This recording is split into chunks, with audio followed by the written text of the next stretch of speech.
welcome to Ajax Downs on Wednesday, September the 27th. I am Nick Koukas, Jennifer Morrison. This is Talking Quarters. We've got 8 exciting races on tap today, and we've got Ontario Sire Derby Stakes Trials, and we've got the QRI Sprint Series number 3, and so much more today, Jen. Great card of racing. Yeah, lots going on. A beautiful day. I mean, you can't beat this weather, and I gather it's supposed to be even warmer next week, getting up into the 30s with humidex. So, yeah, beautiful day. A little windy today, and the horses will be running with the wind. So the times might be a little bit quick today. I mean, really exciting is that, well, it's not exciting because the season's almost over, but we have 4 racing dates left after today. But the jockey race is quite something. It's very tight. It is, and I don't know. Who are you picking? Brian's back today. He was off a one-day suspension. Brian's back today, and he's picked up a mount in the first race because Eddie Walton is off his mounts today. But so Brian leads in wins, but with 20.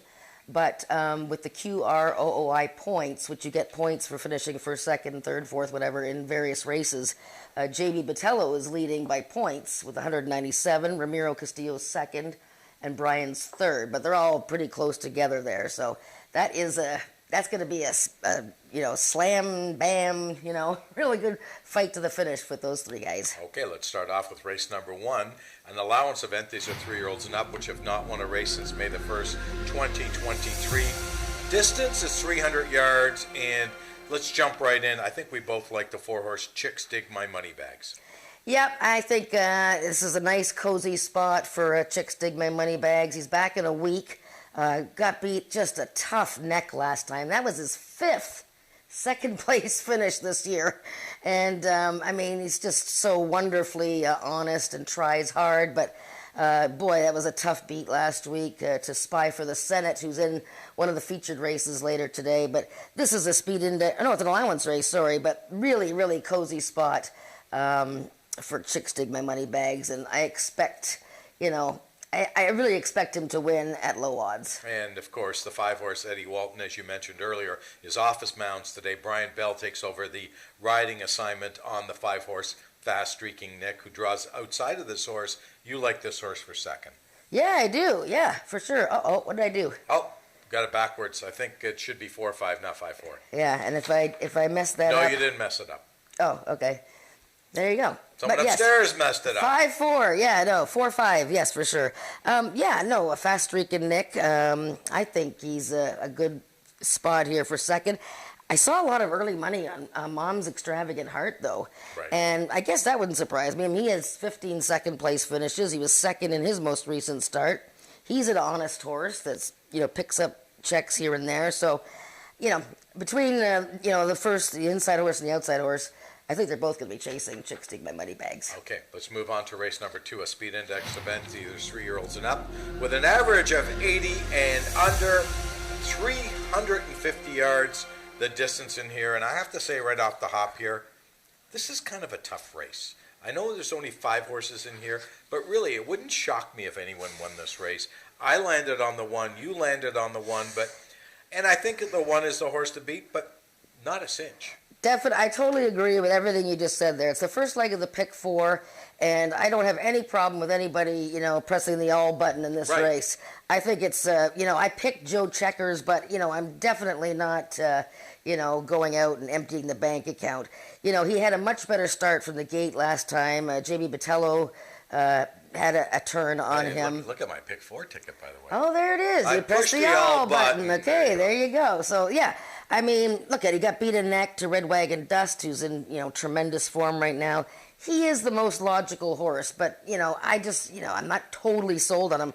I'm expecting an improved effort from Waving Back at You. At this time of year, it's very hard to ignore any horses coming out of this Lauren Spada, Craig Spada barn with Alexis Sanchez. They're clicking at 30%, for heaven's sakes. And she ran against Night Leader last time. I mean, that was just like bananas. Right. So, and Fast Streak and Nick, another tough one. So she's taking a considerable drop in class here. So I'm expecting her to wake up. Yeah, I agree. I mean, it's just a very, very tough race, and that's why I push the all button in the pick 4. But I did key a horse in the third, so let's move on to race number 3. Speed Index event. These are 3-year-olds and up with an average of 80 and under, 220 yards of distance. So it's a pretty short race, and I'm hoping that the Mouse gets out quickly and never looks back. Ms. Mexican Mouse, number 2 in this race for Bob Broadsack. I mean, she's had a really good year, and, she just has 2 second-place finishes, but, I mean, she ran a 91 when she was second in July. She comes off a second-place finish to Knight Leader, who I just talked about, who was taking such a huge edge in that race. Like, he's a stakes winner. So now she's in, a Speed Index event. The last time she was at this level, she was second to Just Carolina's Award, who is now up in the stakes category. So, I don't see any reason why you couldn't key her. I'm quite interested in the 5 a bit, though, and you picked her second as well. Bodacious Tatas, she raced a week ago, and I almost thought about showing this replay, but, she didn't break all that great, and then a horse came in front of her, the winner actually, Shake Some Sugar, but he was already clear of her anyways. But, she was kind of intimidated. The race didn't go well for her at all. She's the next best horse in the race if you wanted to say double up your ticket. Okay, let's move on to race number 4, the first of our 2. No, this is the maiden race. I'm sorry. I'm jumping a little too quickly. This is a 2-year-old maiden race, 250 yards of distance in here. 6 horses in this race. I think we've got it narrowed down to the 2 horses that I think are going to be really tough. And that, of course, is the 3-horse. Snow Much Fun, Brian Bell, Jason Pascal. This 2-year-old filly by PYC Fun in Fancy has had a race under her belt. Wasn't a bad race. Was game inside. Got beat that day. And, of course, the 4-horse who's had a whole bunch of starts already as a 2-year-old looking to make her 7th lifetime start. Yeah, so kind of a tricky race to begin the pick 5. 2-year-olds, very windy day. Right. We got some first-time starters in here, but let's talk about the horses that we both picked 1-2. The horses that have raced. So much fun, as you mentioned. Pretty good debut. She had the rail that day. Not the ideal spot for a first-time starter, and the winner was coming in from the States, so he was really strong. So I thought she had a very good effort. She's actually a paint horse. She's from a paint breeding family there, so she's actually, I think, half registered paint. But good debut. The 4-horse, You Are the Reason, very much a contender. I mean, she hasn't been in a maiden race since her first start of the year, and she's been second in a trial. I mean, she's been trying to race in all these sort of stakes races. Let's look at some of the first-time starters, though, in here. I mean, we have 3 of them by Sugarman Perry, who is such a wonderful Ontario sire. He's pretty much retired now, but Joe Tavares' stallion. There's 3 of them in here. So we have Sugar Boy Perry on the rail for Hesty Sport. This guy is out of a mare who won 3 races, and pretty good workout time there. He has the rail. Then you've got No Cash for Patrick Kenny and Brooke Sisson, bred by Hesty Sport. Very good workout time there on his. This is a full sister, to a filly who's won this year, DM Paid in Advance. And more good works here from the Tavares-trained filly, Ivy League Sugar Baby, with Rachel Isaacs on board. And then you complete the field with a Russia Go first-time starter from a very strong thoroughbred family, very speed-oriented thoroughbred family. So, the 2 logical ones for your pick 5 are the 2 horses that have raced. But watch the horses. I mean, the pick 5 starts that race. So before you bet your pick 5, take a look at them in the walking ring and how they're handling the whole, situation with the, little bit of crowd and the wind and all that. You said it all. There's nothing to add I said a lot there, Jennifer. didn't I? That was good. Let's move on to race number 5, the first of our 2 Ontario Sire Stake Derby trials. 6 horses going forward in race number 5. Either this horse is going to win by many or it's going to be interesting. First Prize Charlotte's certainly the horse to beat. Well, she's coming out of the Peacock Derby, and I'm going to show that race. But, she'd won a previous start. She's already a stakes winner. And, she's, like I said, she was in the Open Peacock Derby, and now she's racing in an event for Ontario-sired runners. But let's look at her Peacock Derby outing. I mean, that was a really strong field. You had horses like Sour Candy and Snow Moose in there. She had post position 2. Like I said, she was coming off a victory, and that was her first start, actually, for her new owners, Craig Spade and Rick Crispy. and Lauren Spade a trainer, but it just didn't work out. And she does have a funny tendency at the start to be kind of silly. She's already done, this once this year. Watch her from the 2-hole here. She she breaks right inside and actually tries to interfere with her stablemate, Crash Anoki, who runs so well in this race. But pretty much the race is over. As you can see here, Ramiro Castillo, who was riding her this day, when you see the pan shot, you'll see how far back she is. There's no sense in going to town because, everybody else is so far ahead of her. But you can almost tell that she really wanted to go. And I think she does. So here you see she just goes straight towards the inside, almost runs over her stablemate there, and now the field gets away on her. So, she needs a better start. As I said, she's hopped at start. 3 starts ago, she wiped out horses. So, it's up to Alexis Sanchez, a winner again yesterday at Fort Erie, to, try and keep her straight out of the gate. And like you said, she's probably the best horse. Who else would you use, or who else did you use in your pick 4, and who would you use in your pick 5? Well, I also used the 1 horse, Admiral Nelson. This horse is coming off a 110, where really had no chance in the race. Has won a race this year. Not a great horse, but I don't know. I had to go somewhere else.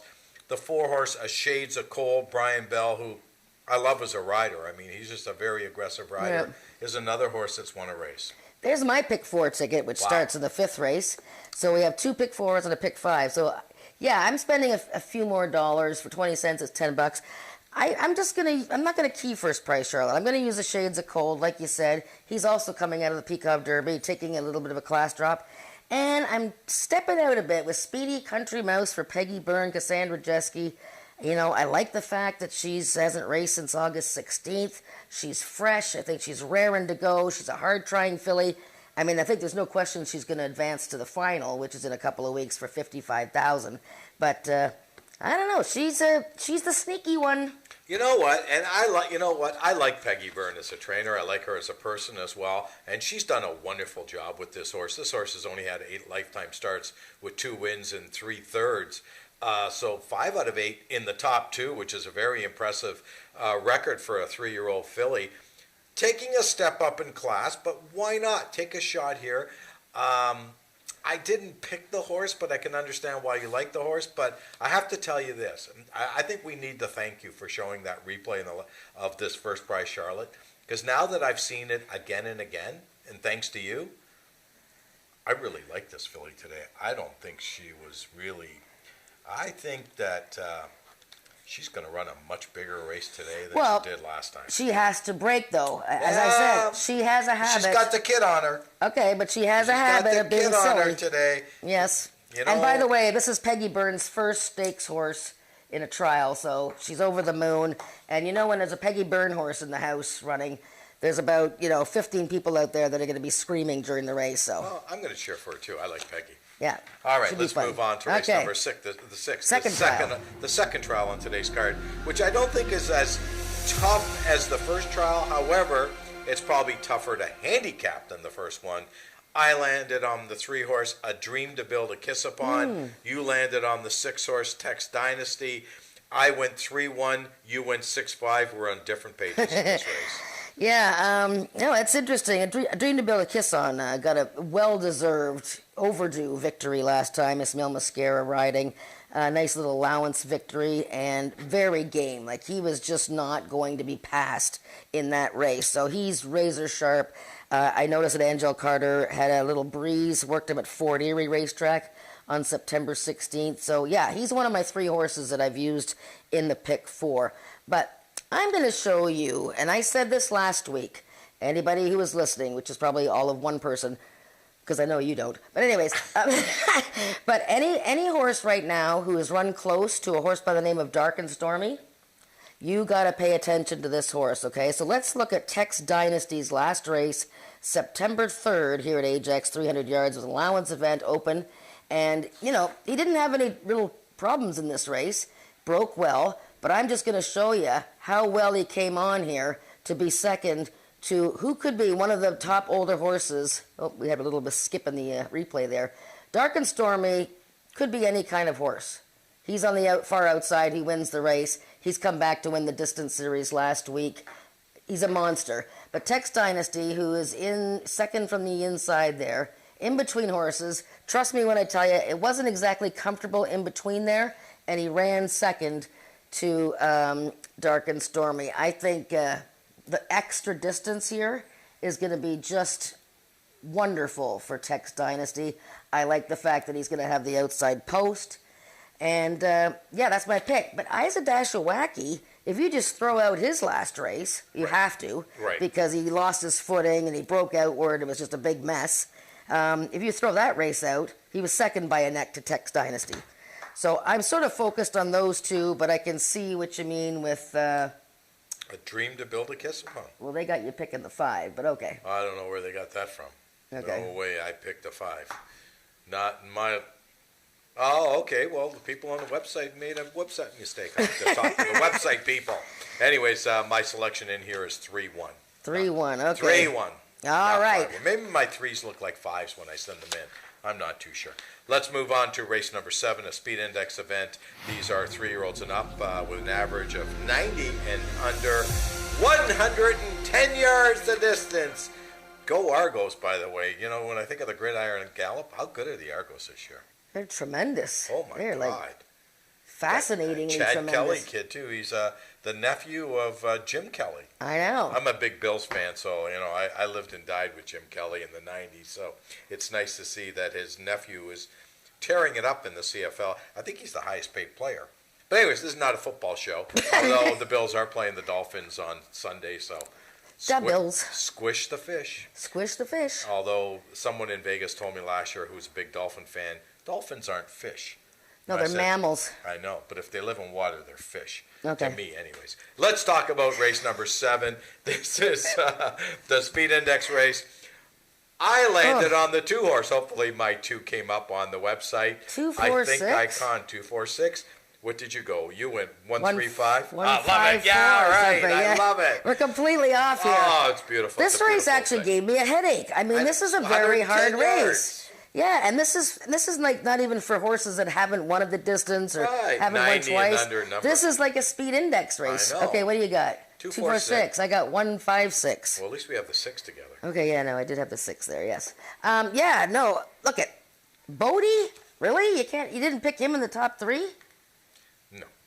I mean, this horse. I'll tell you why. I don't like horses breaking from the one hole going 110 yards. Okay, well. I just don't. They're in the gate too long, number 1. Number 2, they got to break like a bullet. There's no second chance. Where if the 2-horse or the 4-horse breaks just a step slow, they got a chance. The 1, no chance.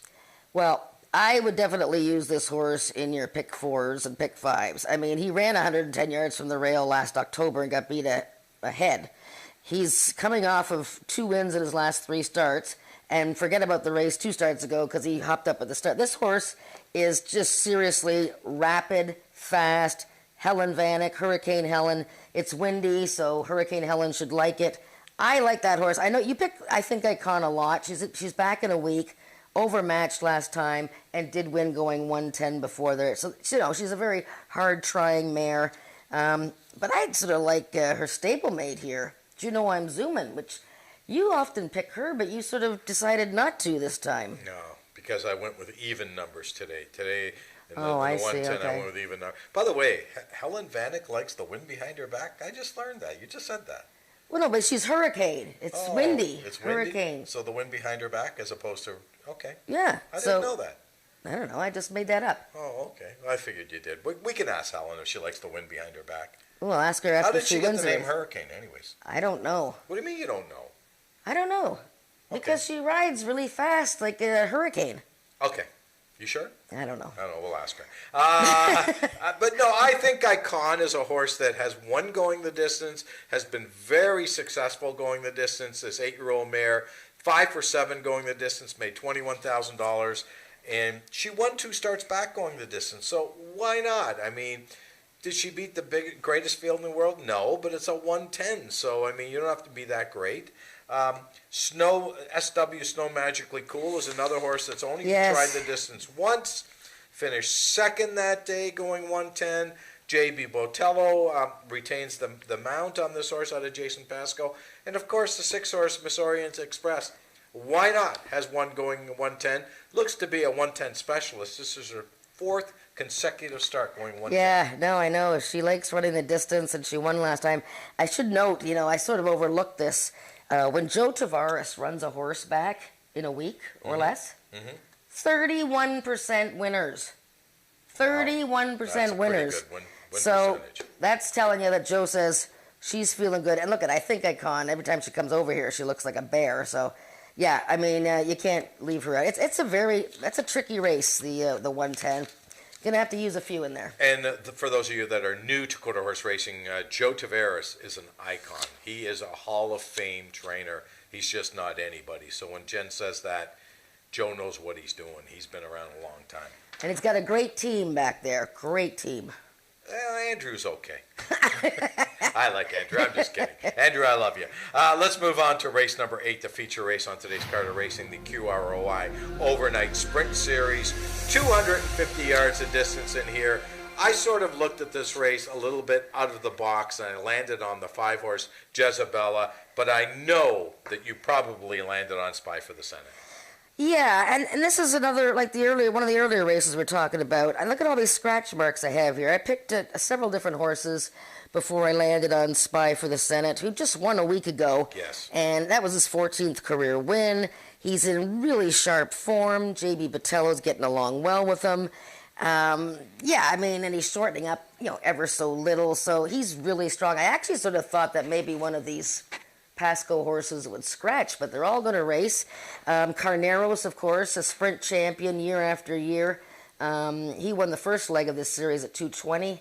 Been off a bit because he's been kind of like, not in the best of form, but Brian Bell gets along with him well.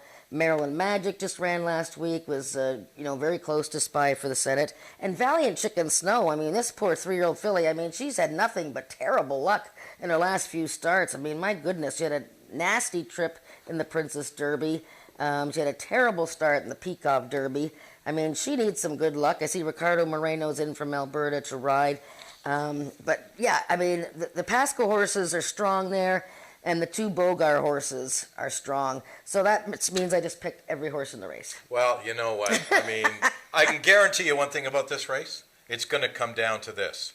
Jason Pasco or James Bogart. That's right. One of the Jays will win it. One of the Jays are going to win this race. We got 6 horses, and we got 2 trainers. Anyways, that's our card for today. We're going to take it upstairs to the voice of Canadian quarter horse racing, Frank Ferrari, for the changes.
Ladies and gentlemen, good afternoon, and welcome back to Ajax Downs for this afternoon's live card of racing. And for all the people streaming in from across the globe, we have 8 races on tap with the on-track feature going in race number 8.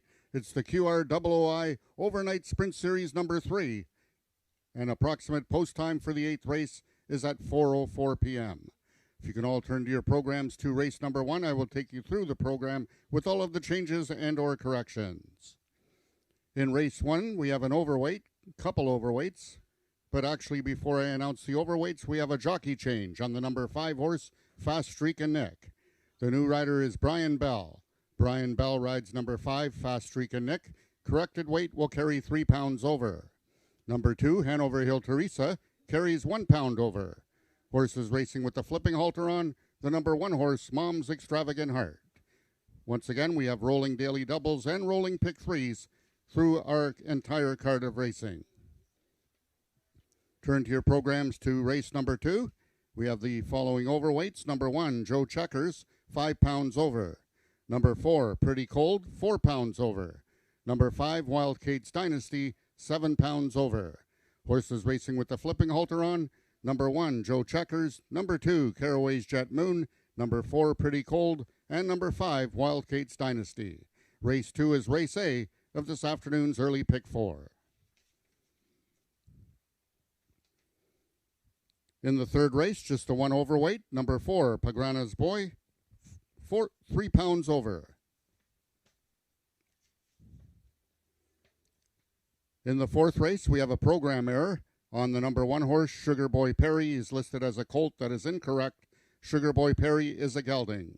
Number 1, Sugar Boy Perry is a gelding. That's race number 4, the number 1 horse. Also in that fourth race, the following overweights. Number 3, Snow Much Fun, 3 pounds over. Number 4, You Are the Reason, 5 pounds over. And number 6, Ivy League Sugar Baby, 4 pounds over. Horses racing with the flipping halter on, only the number 3 horse, Snow Much Fun. Note that race 4 is race A of this afternoon's pick 5. Race 5 is the first of 2 trials of the Ontario Sire Stakes Derby trials for 3-year-olds, and in that 5th race, the following overweights. Number 1, Admiral Nelson, 4 pounds over, and number 4, A Shades of Cold, 3 pounds over. Horses racing with the flipping halter on, only the number 4 horse, A Shades of Cold. Race 5 is race A of the late pick 4. The 6th race is the second and final trial of the Ontario Sire Stakes Derby trials for 3-year-olds. And in that race, number 1, Daz Cold, 5 pounds over. Number 2, Ruby Sunday, 1 pound over. Note that number 3, A Dream to Build a Kiss On, will be running on first-time Lasix. First-time Lasix on number 3, A Dream to Build a Kiss On. And number 4, A Russian Lily, 4 pounds over. Horses racing with the flipping halter on. Number 1, Daz Cold. Number 2, Ruby Sunday. Number 4, A Russian Lily. And number 5, Isa Dashawaki. Race number 7, that's the Gridiron Gallop, the race of a distance of 110 yards. And in that race, we have a jockey change on number 5, Juno I'm Zoomin'. The new rider will be Cassandra Jeske. Cassandra Jeske now rides number 5, Juno I'm Zoomin'. And the following overweights, number 2, I Think Icon, 3 pounds over. Number 3, Runaway Lights and Caviar, 4 pounds over. Number 4, SW Snow Magically Cool, 5 pounds over. And number 7, Chico Malo, 4 pounds over. Horses racing with the flipping halter on. Number 4, SW Snow Magically Cool. And number 6, Miss Orient Express. That brings us to the 8th and feature race of the afternoon. It's the QROOI Overnight Sprint Series number 3. And in that 8th race, we have the following overweights. Number 1, I'm a Quick Corona, 4 pounds over. Number 2, Valiant Chicken Snow, 7 pounds over. Number 3, Spy for the Senate, 5 pounds over. Number 4, Maryland Magic, 4 pounds over. And number 6, Carneros, 3 pounds over. Horses racing with the flipping halter on. Number 1, I'm a Quick Corona. Number 3, Spy for the Senate. And number 6, Carneros. Those are the changes thus far in your program. Any further changes or corrections will be given to you before each race. The track conditions are listed as fast. It's 19 degrees Celsius, 65 degrees Fahrenheit, And we have the wind coming from the south this afternoon at 23 kilometers an hour, which is 14 miles per hour. The horses will be running with the tailwind. Post time for race 1 is at 12:55 in approximately 4 minutes.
The horses are now entering the track for today's first race. It's an allowance for 3-year-olds and upward, which have not won a race since May 1st, 2023, and which have started at Ajax Downs since May 1st, 2023. Number 1, Mom's Extravagant Heart, owned and trained by Chantal Bourgeois and ridden by Cassandra Jeske. Number 2 is Hanover Hill Teresa, owned by John Wilson, Carly Furlonger in the saddle. Number 3 is Raptor, owned by the partnership of Colleen McCracken and Scott Reed, ridden today by jockey Ramiro Sanchez Castillo. Number 4 is Ruth Barber's Chicks Dig My Money Bags, Tony Phillips aboard. And number 5 is Fast Streakin' Nick, owned by Joe Tavares and ridden this afternoon by jockey Brian Bell. That is your field for today's first race, going a distance of 300 yards.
All the horses are now approaching the starting gates.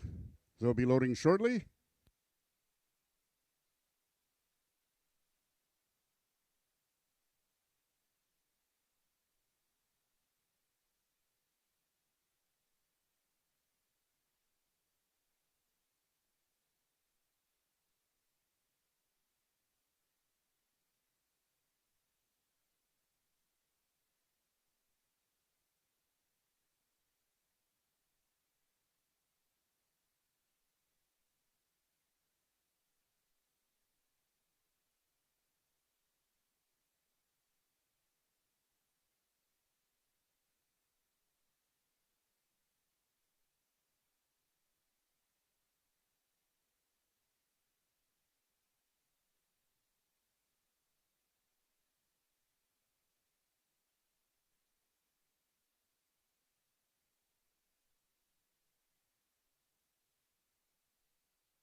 All the horses have now reached the starting point. It's post time.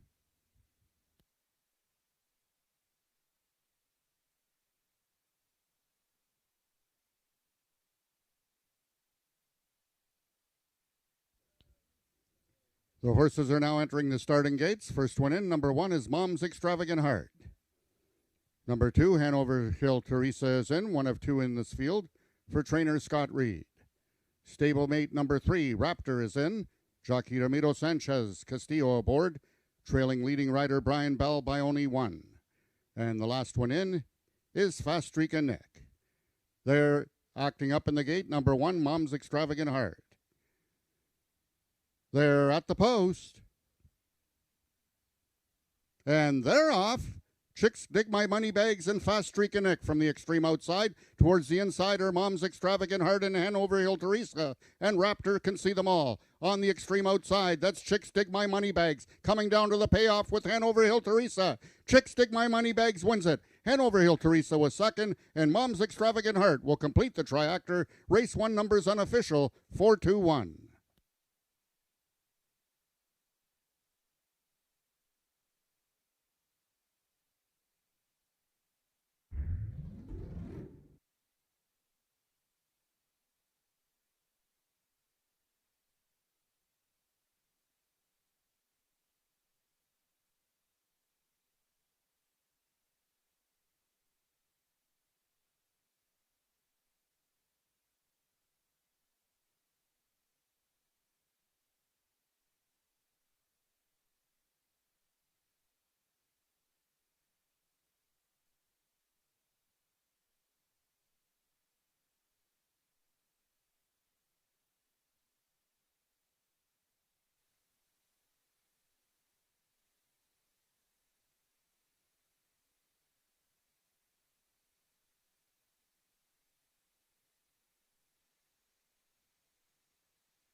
The unofficial winner of the first race was number 4, Chicks Dig My Money Bags.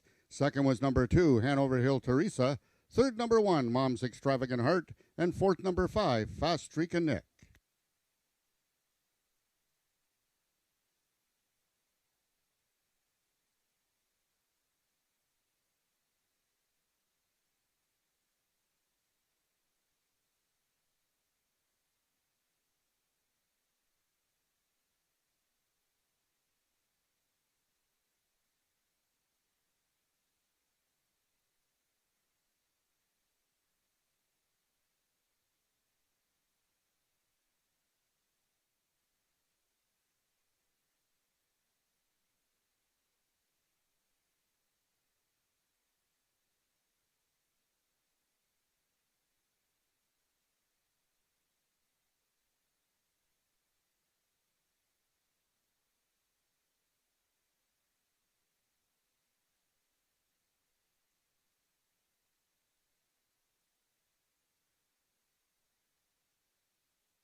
Now, in the winner's enclosure is your unofficial winner of the first race. That's Chicks Dig My Money Bags. Congratulations to owner-trainer Ruth Barber on her first win of the 2023 meet. And congratulations also to Chicks Dig My Money Bags for his first win of the 2023 season.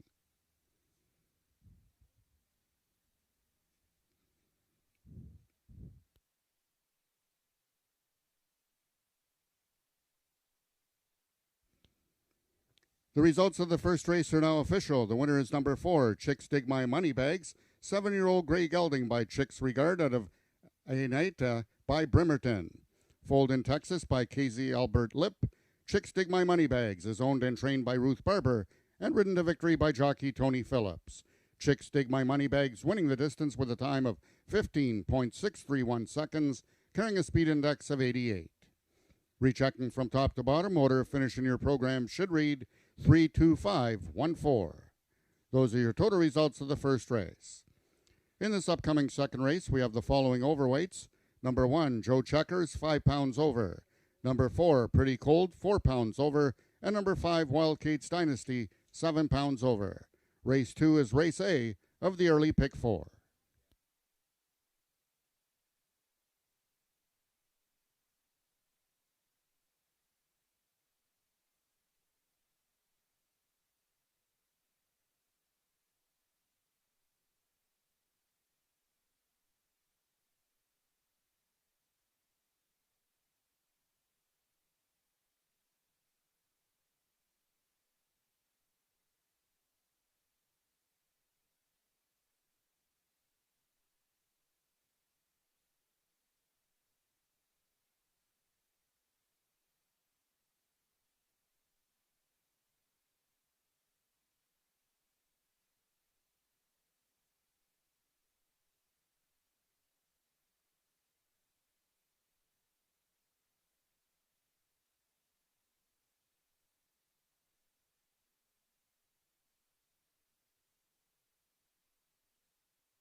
Hey, the favorites players are pretty happy because Chicks Dig My Money Bags finally broke through, won his first race of the season after 5 second-place finishes this year, and that is his 9th career win and his 50th start for Dr. Ruth Barber, who owns and trains that Grey Gelding, also known as Louie.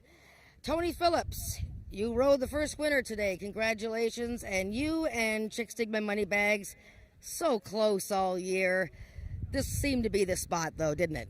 Yeah, I mean, we finally got an easy enough spot. I mean, it still wasn't that easy, but easy enough for him.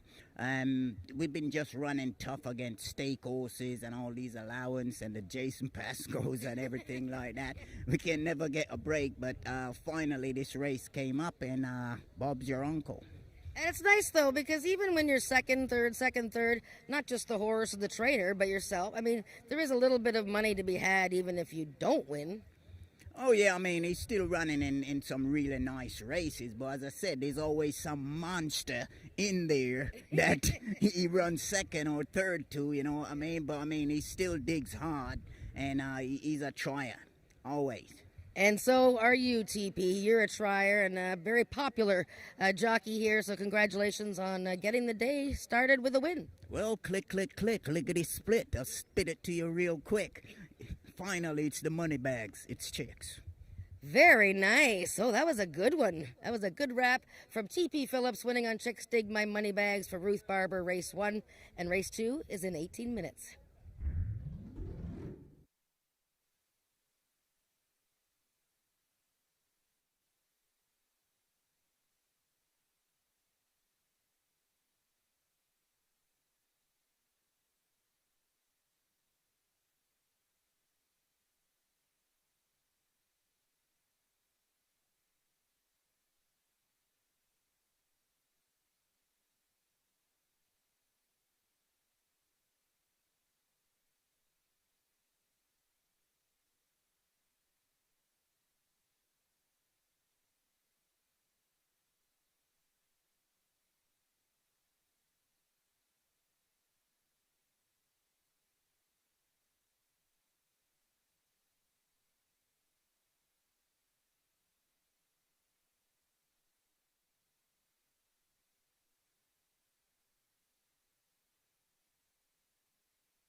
Race number 2 is a speed index event. These are 3-year-olds and up with an average of 80 and under, 350 yards of distance. And right now we've got a 1-9 shot with Waving Back At You, Alexis Sanchez, Craig Spada.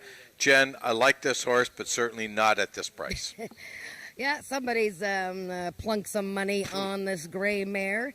Before we get started, I just wanted to remind people, that the betting packs are over there, the wanna-bet packs that you fill out for everybody. So there's a few more left. Anybody on site who hasn't got that great deal where you buy $10, you get $12 in tickets, you get a program and all that stuff. So head over to the merchandise booth. And Also by the way, my pack last week had an exactor that paid $27. Ooh. No, so that wasn't bad. So there you go. And I also wanted to say hello to Robert, who is at home and can't visit us today. So get better, Robert. Rob would have been here to say the same thing, but he didn't come to work today because he's working somewhere else. But anyways, Robert, take it easy. Get well soon. Okay, let's talk about race number 2. Waving Back At You, taking all the early support right now. This horse has had 3 starts this year, hasn't been in the money, takes a bit of a step down. Well, not really a step down. I ran at this classification last time, 350 yards, and was even throughout. Why is this horse going to be better today? Well, it was a tough race last time. Night Leader and Miss Mexican Mouse were in that field last time. Those 2 horses are not near today. Oh, yeah. I mean, she hasn't run in a speed index race. 2 starts ago, she was at one little level higher where she raced at 250 yards. Remember, that was only her 3rd start of the year last time when she ran against Night Leader. This gal is fresh, and this is the time of year where you're looking for horses who maybe are a little bit more fresh than others. You know, they're making their 3rd or 4th start, or they're just coming off a little break. So I think this horse is a definite wake-up factor today. Having said that, I think we both ended up picking somebody else on top, didn't we? Yeah, we both picked Joe Checkers in here, but let me just say this before we talk about Joe Checkers. There's 2 important things in horse racing. I don't care if it's quarter horse racing. I don't care if it's thoroughbred racing. I don't care if it's standardbred racing. There's 2 important factors. Number 1, be fresh, and number 2, look for a horse that's taking some class relief. Class relief is very, very important in this game, and I think that's what Waving Back At You is doing. Now, let's talk about Joe Checkers, who isn't really taking a lot of class relief. Did last time, got beat a neck, comes back at the same class. Yeah, and so last time, as you can tell, he was back down to the $9,000 level, speed index event. And the thing with him is that he had a much better start from the gate. He's had some issues breaking slowly, breaking a little bit slow or sluggishly. So he put things together and just got beat last time to the very red-hot Red Wagon Dust. So I picked him, but as we had talked earlier, as far as the pick 4 goes, which starts in this race, you've used it all on the ticket that we're going to show later, and it's a wide open event, I think. I don't think Joe Checkers is any cinch, and meanwhile, right now the fans think the 3 is a cinch. Right. Well, let's look at some other horses in here. Let's look at the 4 horse Pretty Cold. Rachel Isaacs rides for trainer Danielle Mitchell. Danielle Mitchell. Mitchell yes. Danielle. And, here's a horse that's won 2 races already this year, looking for her 3rd win of the year as a 3-year-old filly. That's pretty impressive. Yep, and she was in the same race as Joe Checkers last time. In pursuit all the way, 350 yards. I'm trying to figure out what's the best distance for this gal, but she seems to be pretty versatile. You should take note that the 2 horse in this race, Caraway's Jet Moon, was actually split Joe Checkers and Pretty Cold. And Caraway's Jet Moon, I mean, that was a really good speed effort last time. She was sharp out of the gate and led for a bit. She hasn't won in a while, but that race suggested that maybe she's getting ready to have a peak effort. That was probably, there's 2 horses that I don't like in here. She's one of them because she's 2 for 66. I can't bet horses 2 for 66. And the 5 horse I'm not big on either. This 6-year-old mare hasn't won a race in a long time. And that, of course, is Wild Kate's Dynasty. Well, she hasn't broken her maiden yet, and she's been in and out of various kinds of races, speed index races, maiden events, been beaten in photos, her last 2 starts in maiden races, stretches out in distance here, But you know what? She can pick up a check, I'm sure, because there's only 5 horses in here. But yeah, she's in a bit tough. Right now, the 3 horse, 2 to 5, I know is tough odds, but she makes a pretty awesome appearance here in the walking ring. Okay, that's our field for race number 2, the start of today's first pick 4. We have 2 pick 4s on tap. This is pick 4 number 1, 6 minutes to post. We'll see you after the race.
The horses are now entering the track for today's second race. It's for 3-year-olds and upward with an average speed index of 80 and under, running for a purse of $9,000.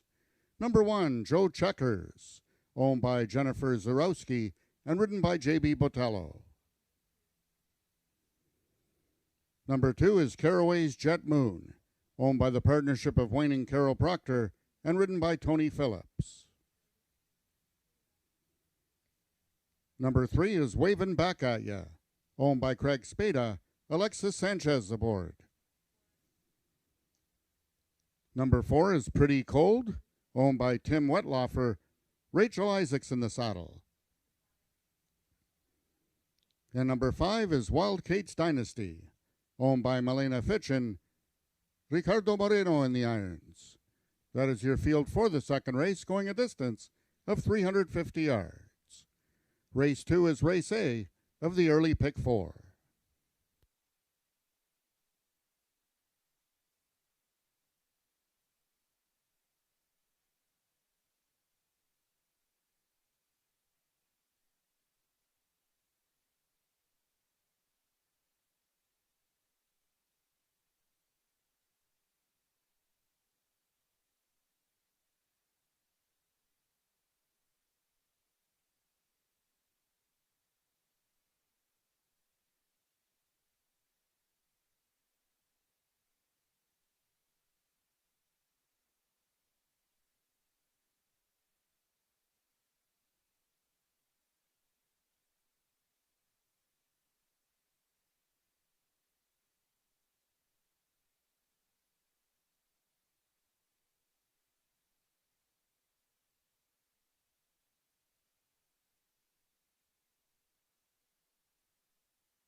All the horses are now approaching the starting gates. They'll be loading shortly.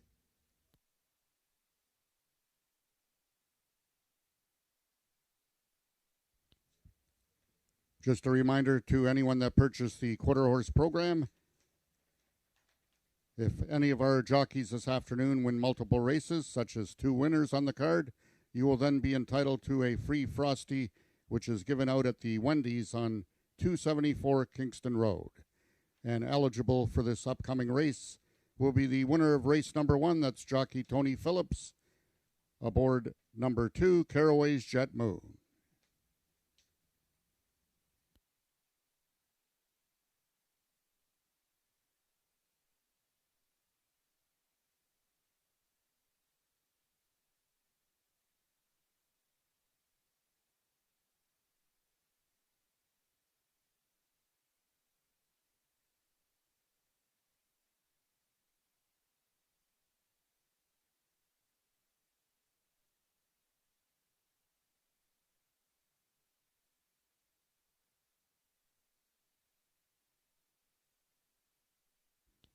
All the horses have now reached the starting point and they're loading into the gates. Number 1, Joe Checkers is the first one in. The slight favorite at 9-5.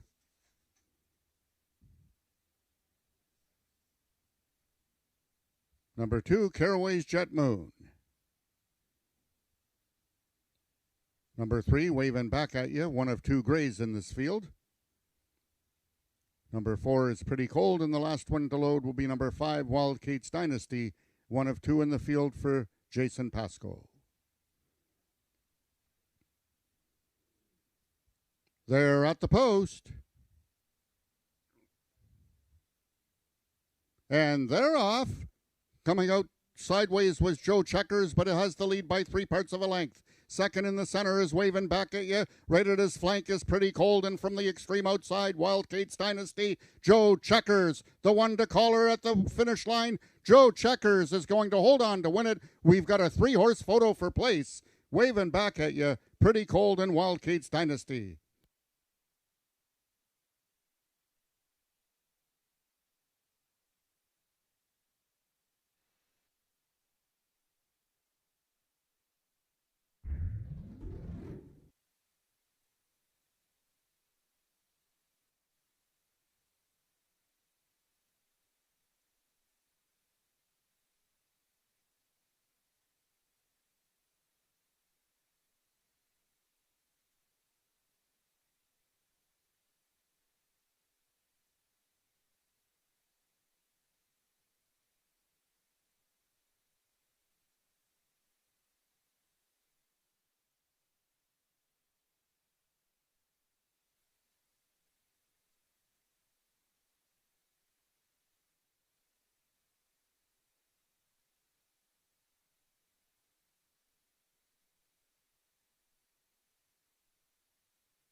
The unofficial winner of the second race was number 1, Joe Checkers.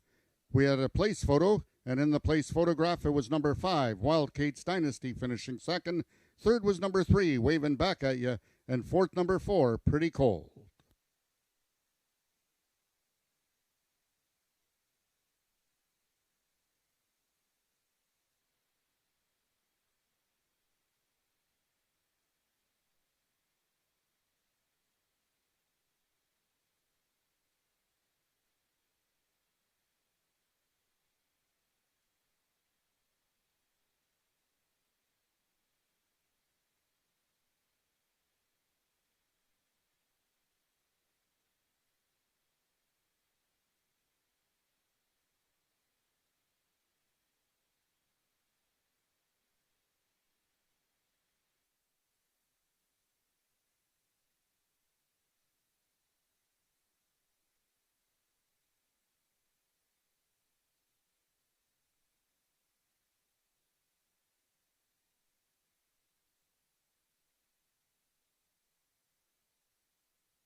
The results of the second race are now official. The winner is number 1, Joe Checkers, 4-year-old sorrel gelding by He's Awesome Blue out of Check You Ponil by Check 'em Out. Foaled in Oklahoma by Charles Sr. and Cynthia L. Warren. Joe Checkers is owned by Jennifer Zarowski, trained by Jason Pasco, and ridden to victory by J.B. Botello. Joe Checkers winning the distance with a time of 18.269 seconds, carrying a speed index of 82. Rechecking from top to bottom, order finishing your program should read 15342. Those are the total results of the second race. In this upcoming third race, just the one overweight, number 4, Pagrana's Boy, 3 pounds over.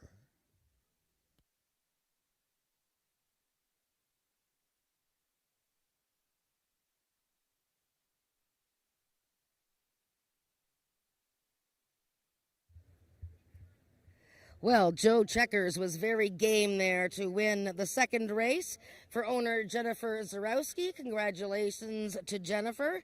Trainer Jason Pasco, and with me here, JB Botello, winning rider. JB, of course, that's his 18th win of the season. He's having the best riding season of his career.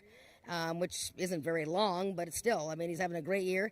And JB, I was just talking to you about Alberta last week, which is where you live, and you come here to ride. You won both major stakes races at Century Mile last weekend, won in a track record with Pretty Miss Jess in 110 speed index she ran. I mean, what kind of horse is that?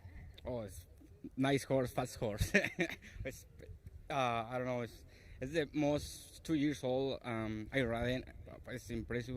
It's really nice feeling. It's fast. Do everything good in the gate and working really good. And wow, it's nice horse. And then you won the other stake race on Noble Bearing, and then just another day at the office. You come here, and you're winning here. You're leading the jockeys by QROOI points, which if you have the most points at the end of the year, you get the big trophy at the awards dinner. But so, how do you feel? I mean, it's been such a great year for you. Oh yeah, this is nice year for me. Thank you for the trainer, the owner, for giving me the opportunity for this team. I know it's my best year riding, and who's tell the trainer thank you, the owners, thank you so much for the opportunity. Well, congratulations, JB. There's lots more racing to go, so keep it up. Thank you. All right, that's JB Botello, fresh off of winning 2 major stakes races at Century Mile in Alberta on the weekend, and winner of the second race here on Joe Checkers. We have race 3 coming up in 18 minutes.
Race number 3 is a speed index event. These are 3-year-olds and up going a distance of 220 yards. 80 is the 80 is the speed index number, and right now the Mouse is the favorite. Yes, and I think she knows it because I just said hi to her here. She went by me and she looked over. Very classy 8-year-old mare and just a hard-trying gal. You don't know her backstory. You know, she's just a little thing. She almost died as a foal, and here she is all these years later, coming off a second-place finish to stakes winner Night Leader in her last start. I mean, she's had a really big year. She hasn't won because she's had some tough spots. She is a real cozy fit in this race. 1 to 2. I mean, I think you're going to have to accept low odds on her. So maybe start a pick 3 with her keying. Okay, by the way, when she does walk by, don't say hi to her, say hola. Okay. Now, let's look at the 3-horse. Azuri's Royalty. Neil Husbands flies in for the mound. Brooks Sessions is the trainer in here. Neil runs this horse, races this horse every time. Yeah, I mean, this guy has been sort of getting himself into shape. You know, he's had a bit of bad luck. Last time, he just did not have a very prompt start from the gate, so he's back at the same level. You know, he ran a race 3 starts ago when he was a close 4th that would win this race, so he just needs to be really sharp out of the gate, and, you know, that's obvious because a good start sort of helps you in quarter-horse races, but especially at 220. Okay, the 5-horse, Bodacious Tataz, Tony Phillips looking for his second winner on the card. Yes, and happy birthday to Amanda McCormick. I don't know where she is. She's over there. It's Amanda's birthday today. And T.P. Phillips riding Bodacious Tatas coming back in a week. Now, forget about her last race. You know, it was off a bit of a layoff. And, you know, she broke a bit slow. And then a rival sort of came in front of her. And she sort of got intimidated. But she, before that break, she ended off with 2 second-place finishes. One of those to her stablemate, Red Wagon Dust. And, you know, she fits in here quite well. I like the fact that she's fresh. Again, as long as she has a better, you know, prompter beginning from the gate, 8 to 1. I wouldn't let her go at those odds. I picked her second in here. Well, let's talk about the 4-horse. Pagrana's Boy, Brian Bell riding for Les Baker. This horse was the morning line favorite. A little cold on the board. Yeah, he's had a bit of, you know, an in and out sort of campaign. You know, since he won first time out this year at 38 to 1, he's taken money since then. But, you know, again, he's another guy that's hasn't been all that smooth out of the gate. Now, he's only run 5 times this year. 2 starts ago was just a real messy beginning. And last time, just a little bit outrun by Red Wagon Dust. Joe Checkers was second, so we just saw him come back and win.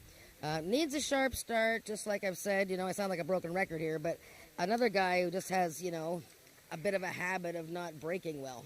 Kit's a winner. Norm Lloyd D'Souza off a 1-race absence back in the saddle today. And this mare is very quick out of the gate. She hasn't really had too many issues coming out of the gate quickly.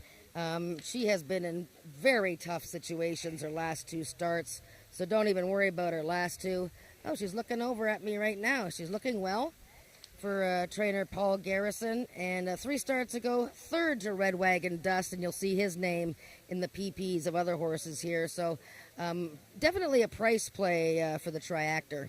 Okay, that's our field for race number 3 coming up in 8 minutes. Good luck with your wagering.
The horses are now entering the track for today's third race for 3-year-olds and upward with an average speed index of 80 and under, running for a purse of $9,000. Number 1, Kit's a Winner, owned by the partnership of Earl Foster and Ross Leach, and ridden by jockey Norman D'Souza. Number 2 is Ms. Mexican Mouse, owned by Marie Broadstock, Ramiro Sanchez Castillo aboard.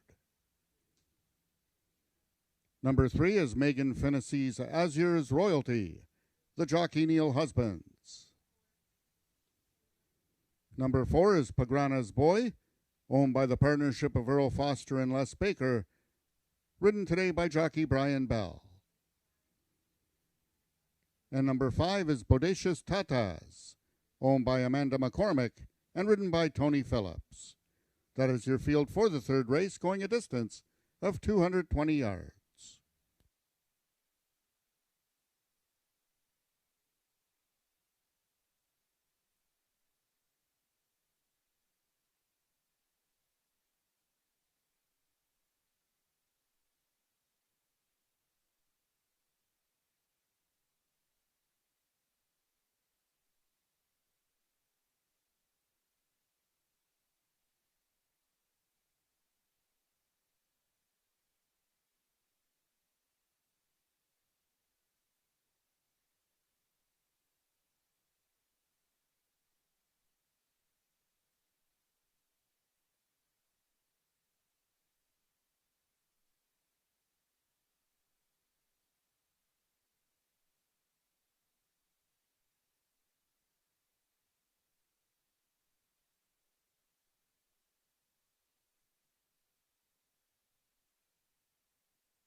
All the horses are now approaching the starting gates. They'll be loading shortly.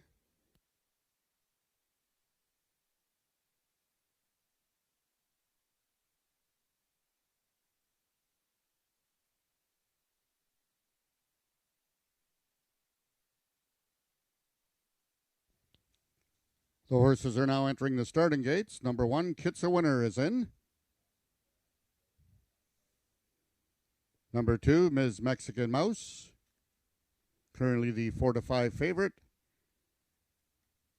3 is Azur's Royalty, the lone gray in this field. Number 4, Pagrana's Boy.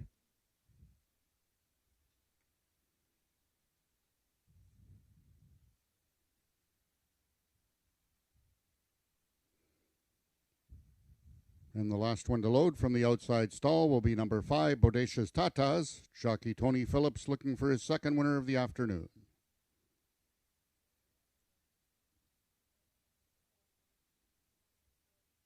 Pagrana's Boy is in, as is Bodacious Tatas. They're at the post.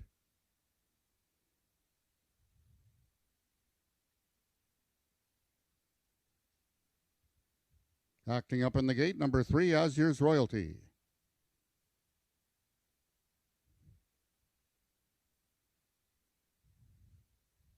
And they're off. Bodacious Tatas from the extreme outside. Towards the inside, Ms. Mexican Mouse and Kit's a Winner. In the center, Pagrana's Boy is very game, but Ms. Mexican Mouse is going to reach the wire victoriously. Close for place. Inside, Kit's a Winner. Center, Pagrana's Boy. Outside, Bodacious Tatas.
The unofficial winner of the third race was number 2, Ms. Mexican Mouse. Second was number 4, Pagrana's Boy. We've got a show photo between number 5, Bodacious Tatas, and number 1, Kit's a Winner.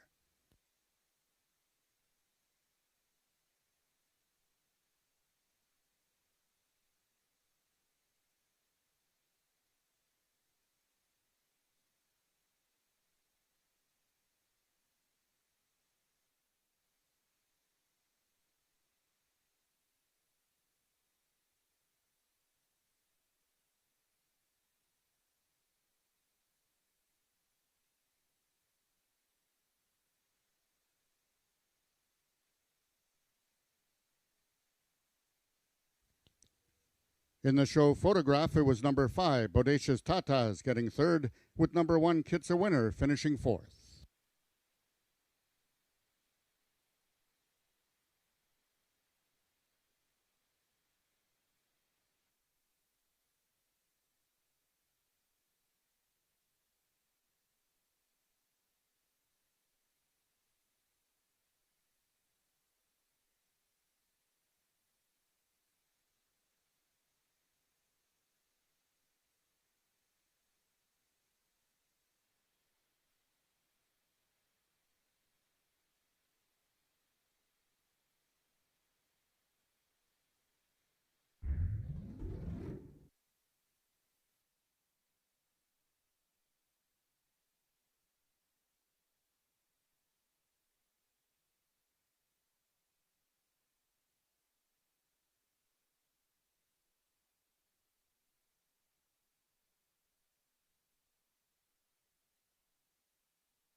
The results of the third race are now official. The winner was number 2, Ms. Mexican Mouse, an 8-year-old brown mare by Black Moon's Arising out of Katie's Award by Winner's Award. Owned and trained by Marie Broadstock, Ms. Mexican Mouse is trained by Bob Broadstock and ridden to victory by jockey Ramiro Sanchez Castillo. With that winning ride, Ramiro Sanchez Castillo has now drawn even with jockey Brian Bell with 20 victories on the season. Trainer Bob Broadstock has moved into second place with his 20th win of the year, just behind Jason Pasco. Ms. Mexican Mouse winning the distance with a time of 12.316 seconds, carrying a speed index of 81. Rechecking from top to bottom, order of finish in your program should read 41523. Those are the total results of the third race. In this upcoming fourth race, the following overweights: number 3, Snow Much Fun, 3 pounds over. Number 4, You Are the Reason, 5 pounds over. Number 6, Ivy League Sugar Baby, 4 pounds over. Also program correction, number 1, Sugar Boy Perry is a gelding and not a colt, as listed in the program. Race 4 is Race A of this afternoon's Pick 5.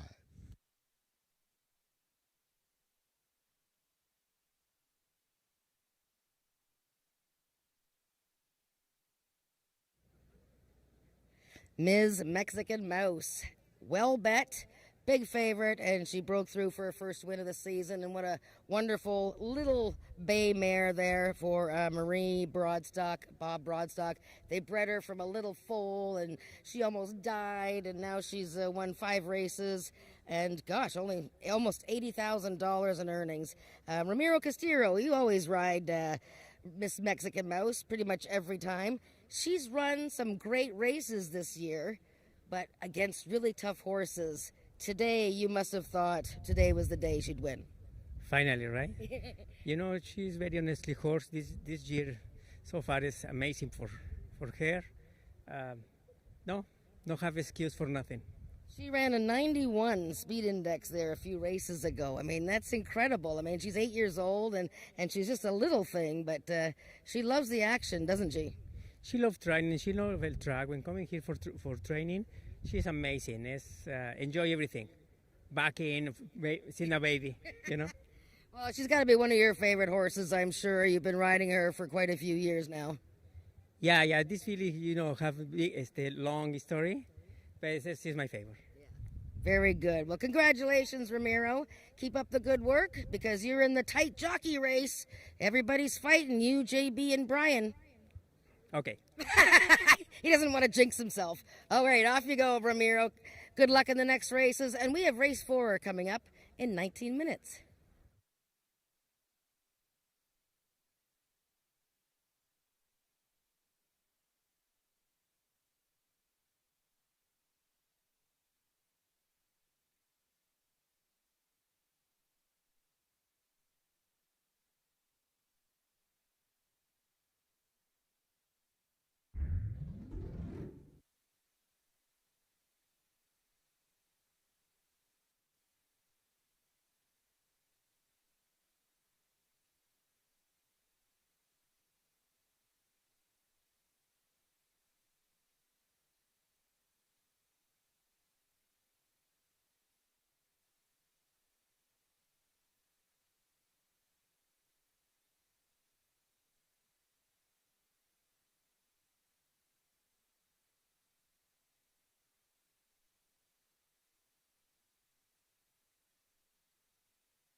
Also, ladies and gentlemen, we have a special birthday wish here this afternoon.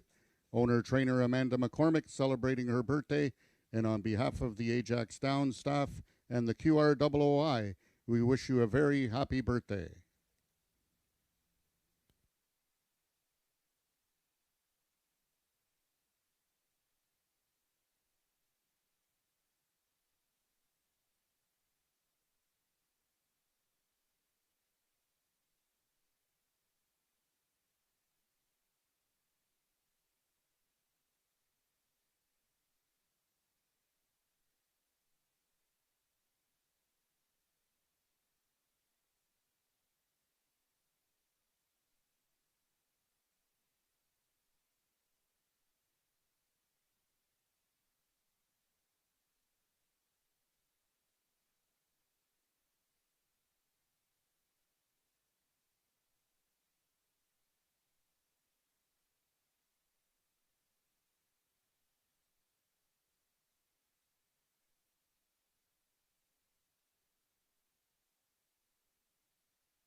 Race number 4 is a maiden event. These maidens are going 250 yards. They are 2-year-olds. And by the way, Jen, I'm 3 for 3. Are you 3 for 3 as well?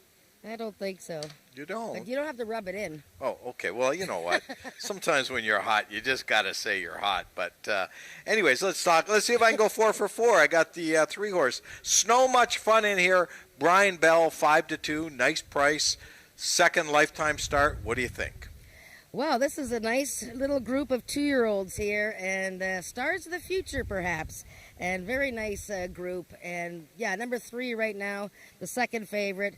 Snow Much Fun. She's one of 2 horses in this race that have racing experience. So we're going to obviously focus on those 2 to start. You know, we have a pick 5 wager starting here. It's a good idea to come down and take a look at the horses if you're here, or at least watch them in the warm-up here when they're getting saddled. But So Much Fun had that one debut September 15th. Had the rail post, which isn't always the best for a first-time starter, but she ran very well. The winner had experience and was coming in from the United States. So this gal, a very strong effort, and Brian Bell back to ride. Okay, the 4-horse. You Are the Reason. J.B. Botello in the saddle. 3-2 right now, making her 7th lifetime start. Yeah, so You Are the Reason, most experienced by far in the field. Just watching her get her saddle on, she's been a bit of a handful. She's a sizey filly, and she's been in stakes trials and stakes races since her career debut when she was in a maiden race, and she's run pretty well in some of these events. She's certainly going to appreciate this possibly easier field. At least she's running against other non-winners, and yeah, she's looks pretty good. But you just have to watch them as they make their way onto the track. Okay, the 6-horse taking some early money in here. Ivy League Sugar Baby. Joe Tavares sends out this horse. Rachel Isaacs in the saddle. Yeah, Ivy League Sugar Baby taking a long look at all the sights and sounds here, getting a little bit warm. She has been prancing since she got over here. You know, interested in the crowd, interested in the tote board. You can see her looking around. So, you know, you don't want to see her get any more sweaty there. This is a filly by Sugarman Perry. 3 of them in here. Tremendous Ontario stallion who's now retired, essentially. Owner Jennifer Zarowski, already a winner today with Joe Checkers. So Ivy League Sugar Baby, well related, but yeah, I'd like to see her settle down a little bit more. Story of my life, the 5-horse, No Cash. No Cash. Yeah, this is another beginner by Sugarman Perry. This is a full sister to a filly who won earlier this year. DM paid in advance. And No Cash, out of a mare who won 5 races and about $100,000. Now, she's quite lively here, but not getting hot or anything. This gal had a very sharp workout time-wise. September 17th. Anytime you see a horse work quicker than 14 seconds for 250 yards, take note. So, very interesting, that horse, and that's for trainer Brooke Sisson. Okay, the one horse, Sugar Boy Perry, Ramiro Sanchez Castillo, Bob Broadstock looking for back-to-back winners. Yeah, so when we've seen some very good Bob Broadstock 2-year-olds this year, and the one thing about them, for the most part, they come over here and they're usually very docile, and that's what's happening here with this colt. He's by Sugarman Perry, out of a mare who won 3 races, and this guy also had a sub 14 second workout September 10th. Has to start from the rail, so he's going to have to, hope that other 2-year-olds don't sort of come down on him from the outside. It's interesting. A fan noted here today about this race that the 2 experienced horses are right in the middle with the first-time starters around the outside. So we'll see how that goes. Last and not least, the 2-horse, Russian for Doe, Norm Lloyd D'Souza in the saddle. Yeah, this is an interesting horse by Russia Go. Earl Foster owns, bred by the late Alan Hutchins. This gelding is out of a thoroughbred mare, and actually a very noted thoroughbred female family going back to the third dam, who's Nantopic. This guy's very well behaved, actually. He's taking a look around, but it looks good. He's kind of a good size youngster, so I'm not sure if he's going to eventually want some more distance. But we'll watch him as he goes onto the track. That's our field for race number 4, the start of today's Pick 5.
The horses are now entering the track for today's fourth race. It's for maiden 2-year-olds, running for a purse of $10,000. Number 1 is Hesty Sport Incorporated's Sugar Boy Perry, ridden today by jockey Ramiro Sanchez Castillo. Number 2 is Russian Ferdo, owned by Earl Foster, Norman D'Souza aboard. Number 3 is Snow Much Fun, owned by Milena Fitchin and ridden by jockey Brian Bell. Number 4 is You Are the Reason, owned by Emily Obu, J.B. Botello in the saddle. Number 5, No Cash, owned by Patrick Henry, the Mountaineer Husbands. And number 6 is Ivy League Sugar Baby, owned by Jennifer Zarowski, the mount to Rachel Isaacs. That is your field for the fourth race, going a distance of 250 yards. Race 4 is Race A of this afternoon's Pick 5.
All the horses are now approaching the starting gates. They'll be loading shortly.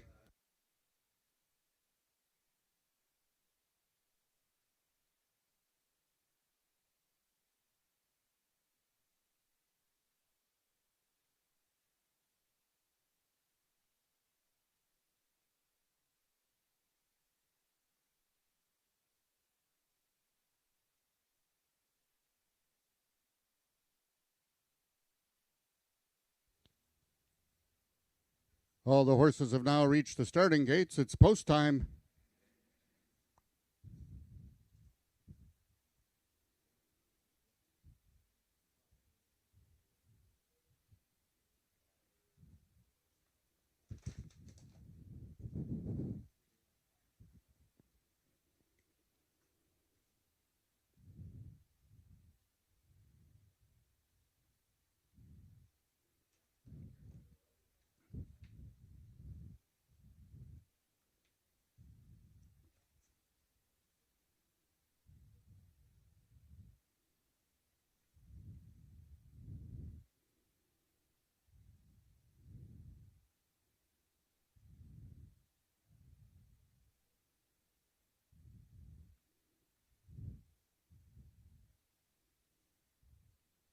First one in is number 2, Russian Ferdo.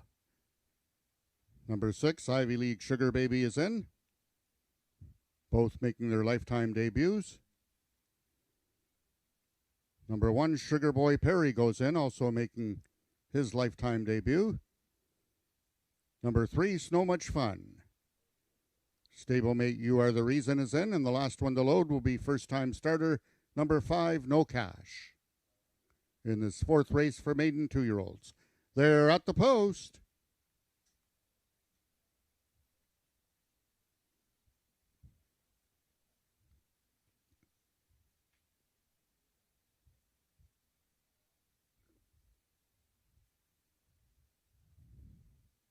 And they're off. Veering at the start was Snow Much Fun. Towards the rail, Sugar Boy Perry out quickly from the extreme outside. Ivy League Sugar Baby. Ivy League Sugar Baby now coming on, trying to give Zarowski her second win, but digging in at the wire was Snow Much Fun. Snow Much Fun wins it. Second was Ivy League Sugar Baby.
The unofficial winner of the fourth race was number 3, Snow Much Fun. Second, number 6, Ivy League Sugar Baby. Third, number 1, Sugar Boy Perry. And fourth, number 4, You Are the Reason.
The results of the fourth race are now official. The winner was number 3, Snow Much Fun, 2-year-old Sorrel filly by PYC Fun and Fancy out of Sign Chrome by Awesome Chrome. Foaled in Ontario and also owned by Melina Fitchin, Snow Much Fun is trained by Jason Pasco, his second winner of the afternoon, and ridden to victory by jockey Brian Bell, now regaining the most winning rides on the 2023 season with 21. Snow Much Fun winning the distance with a time of 13.870 seconds, carrying a speed index of 72. Rechecking from top to bottom, order of finish in your program should read 361-452. In this upcoming fifth race, we have a couple overweights. Number 1, Admiral Nelson, 4 pounds over, and number 4, A Shades of Cold, 3 pounds over. Race 5 is Race A of the late pick 4.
Snow Much Fun, another favorite winning today. That's 4 straight favorites. And 2-year-old filly, their second lifetime start. Congratulations to Snow Much Fun, and owner and breeder Melina Fitchin. This is an Ontario bred filly by PYC Fun and Fancy. I believe is a young stallion and out of a paint mare. So fast learner here. Brian Bell has worked his way back to the winner's circle. And he has 21 wins on the season. We missed you last week, Brian. You were off one day. And tell me about this filly. As I said, fast learner. You know, she's a pretty cool 2-year-old. I was riding her down early in the spring, and we finally got our first race. I thought we were going to win that one, but then she could be a little tough in the gate and come out around third. And plus, she was in there for a long time. And this start, we're still in there for a long time because she wanted to get herself all bowed up and wanted to be a little bit of a dick. And all of a sudden, the gate's open, and then she got her legs and got the job done. Yeah, I mean, 2-year-olds, right? And some of them are a little bit wound up, and, some of them went left, some of them went right. But she looked like, just the one race under her belt, she looks like she's got some class. Oh, yeah, and I think she's going to be all right in the next couple of starts and see where she's going to go for next year. I think she'd be one to watch. Great. Another nice Ontario bred. Congratulations, Brian. Nice to see you back in the winner's circle. And Brian is leading our jockeys by wins. And it's a tight race, though, with J.B. Botello and Ramiro Castillo. We have race 5 coming up. We have the Ontario Sire Stakes Derby Trials coming. And the top 10 times advance to the $55,000 final.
4 for 4, Jen. So let's try to sweep this card. And I'm on the 3-horse First Prize Charlotte, trying to go 5 for 5. Alexis Sanchez looking for a win on today's card for trainer Lauren Spada. Yes. Now, all favorites have won, and yeah, I didn't realize we're both 4 for 4, but all favorites, and I think there's a good chance another favorite's going to win here. First Prize Charlotte, 4 to 5 right now. Very talented filly, a stakes winner. This being the first of the 2 trials for the Ontario Sire Stakes Derby. She ran in the Peacock Derby last time. It's an open race, although, Ontario breds were first and third there. But she just had an awful beginning. She went right to the left when she came out of the gate and pretty much lost all chance.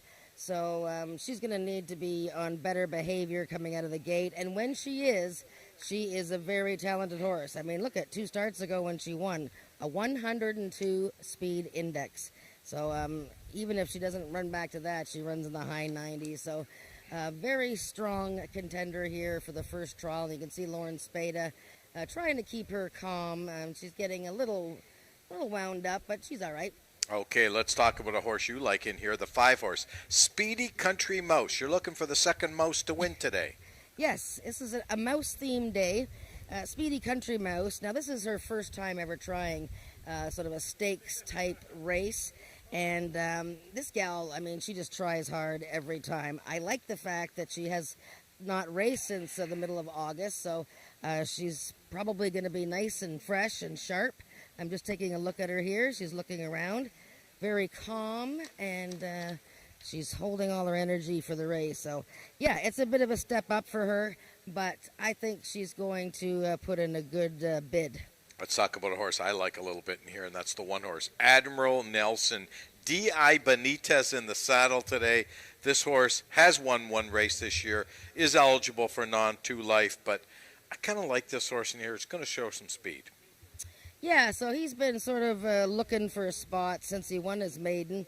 2 starts ago, he was just edged by A Dream to Build a Kiss On, who will be one of the contenders in the next trial, the 6th race. And then he tried 110 yards September 13th, but, that was certainly too short for him, but likely a tune-up race for this event. And if you have an Ontario sired 3-year-old, you're going to want to be in these trials because the final is worth $55,000 added in a couple of weeks. Okay, let's talk about the only undefeated horse in this race, and that, of course, is the 2-horse Russian in the Rain, Tony Phillips, Chantal Bourgeois. Yeah, you can't miss this gal. She's the one all decked out in pink. This is Amber Archibald's first horse, and she won first time out. And that race was a bit interesting because the favorite in the race lost her rider before the gates opened. That was Russian Lily. And Russian Lily actually broke out of the gate and kind of interfered with this gal while racing without the jockey. Russian Lily actually won the race without the rider, and this gal chased her in second. So a pretty good debut considering all that kerfuffle going on for Russian in the Rain. And, of course, the Wild Kate's Dynasty was second to her. Just came back to be second in the most recent start. The 4 horses, Shades of Cold, Brian Bell looking for back-to-back winners. Jason Pascoe, the coach of this horse. This horse has come off a victory 2 starts ago. Yeah, he dead heated to win with Bogey Wheels, and Tex Dynasty was third, and we'll see Tex Dynasty in the next trial. Shades of Cold is sometimes he's an in and outer. He's a stakes caliber 2-year-old last year, and he's been racing in stakes this season, but chasing the likes of Snow Moose and Sour Candy. Now he gets a chance to run against Ontario sired horses. Just really was kind of flat in the Peacock Derby against much tougher. But, yeah, he's going to need a little bit more oomph. Okay, and the last horse in the race is the 6-horse owned by Steve Hunter, trained by Janet Grice and Norm Lloyd D'Souza in the saddle. This horse did win his last start back on September the 3rd. Yeah, Stan Air it came up to his maiden win with a 4th, a 3rd, a 2nd, and then finally broke through last time. 3rd place finisher, Shine Runner, came back to win his maiden last week. So we'll see how Stan Air does now that he knows what winning's about. Sometimes these horses find that they kind of like winning. And right now, he's the longest shot on the board at 10-1. The start of the second pick four on today's card of racing. Both Jen and I will be with you for the run up to this race, just to give you a last minute insight. Good luck with your wagering.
The horses are now entering the track for today's fifth race. It's the first of two trials of the Ontario Sire Stakes Derby trials for 3-year-olds, running for a purse of $9,000.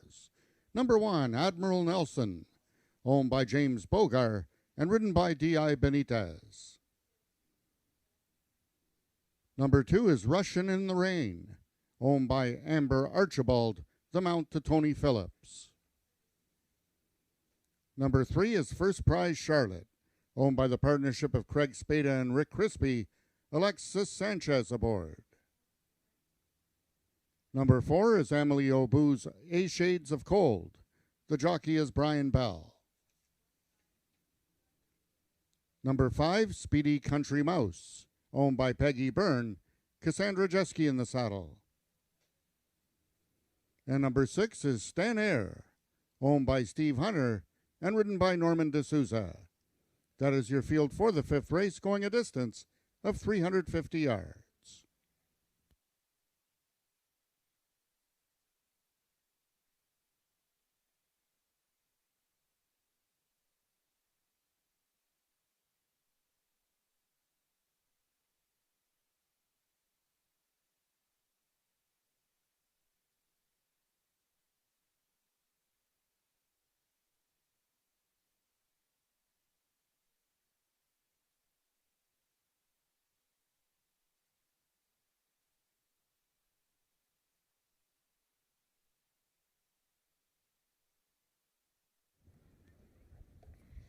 Well, we have just a couple of minutes to the fifth race, the first of two trials for the Ontario Sire Stakes Derby.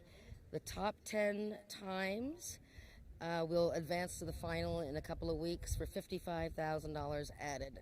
Just taking a look at the horses warming up, it was really hard to pick between any of them. They all look very, very well. Everyone is quite calm, cool, and collected. I really like the appearance of, well, I was going to say the favorite, First Prize Charlotte, but she's now 9-5 second choice. Speedy Country Mouse, who's been off for about 5 weeks. She looks excellent, tight, and raring to go. So everybody looking very good. Pick 4 starts here, the late pick 4. So get your bets in and best of luck.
All the horses are now approaching the starting gates.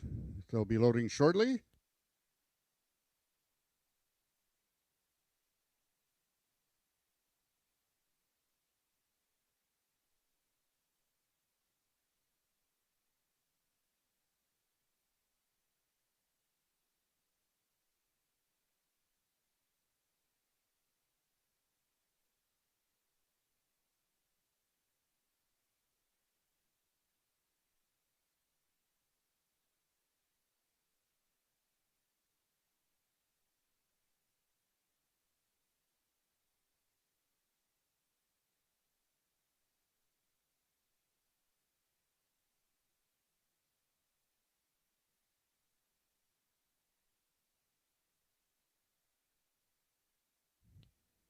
All the horses have now reached the starting point. It's post time.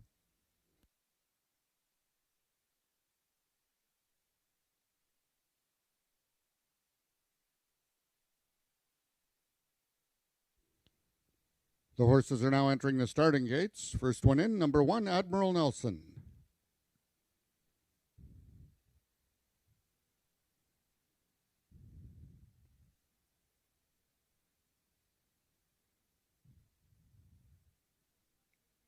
Next one in is number 2, Russian in the Rain. 3-year-old filly making her lifetime debut. Number 3 is First Prize Charlotte. Number 4, A Shades of Cold, trying to give Bell and Pasco back-to-back winners. 5 is Speedy Country Mouse. And the last one to load, number 6, Stan Air. In this first of 2 trials, the Ontario Sire Stakes Derby trials.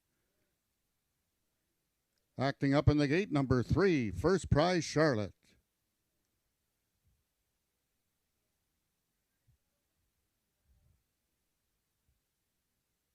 They're at the post.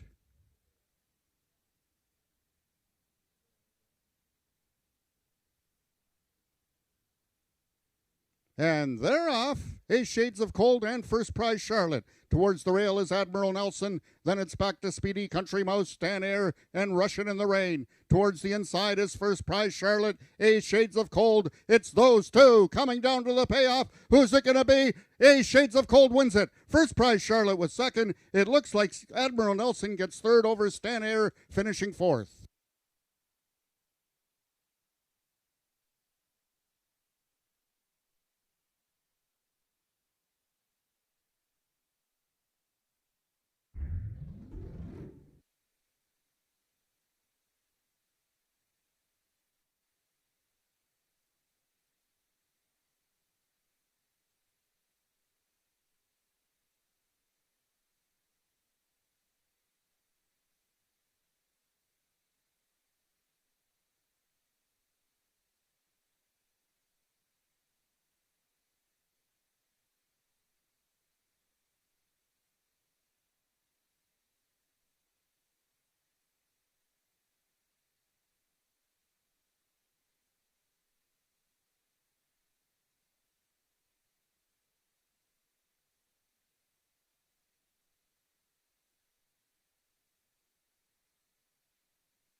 The unofficial winner of the fifth race was number 4, A Shades of Cold. Second was number 3, First Prize Charlotte. In the show photograph, it was number 1, Admiral Nelson, finishing third, with number 6, Stan Air, finishing fourth.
The results of the fifth race are now official. The winner is number 4, A Shades of Cold, 3-year-old Sorrel Gelding by Cold Hard Dash out of Sassy Shades of Grey by Firefinder.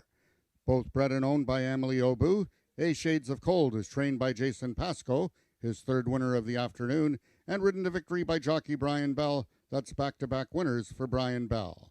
A Shades of Cold winning the distance with a time of 17.883 seconds, carrying a speed index of 93. Rechecking from top to bottom, order of finish in your program should read 362154. Those are the total results of the fifth race. In this upcoming sixth race, we have the following overweights. Number 1, Daz Cold, 5 pounds over. Both number 2, Ruby Sunday, and number 3, A Dream to Build a Kiss On, 1 pound over. Number 4, A Russian Lily, 4 pounds over. Also note that number 3, A Dream to Build a Kiss On, will be running on first-time Lasix.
Wow, that was a pretty scintillating first trial for the Ontario Sire Stakes Derby. 93 speed index, and what a finish. There was a lot going on in that race.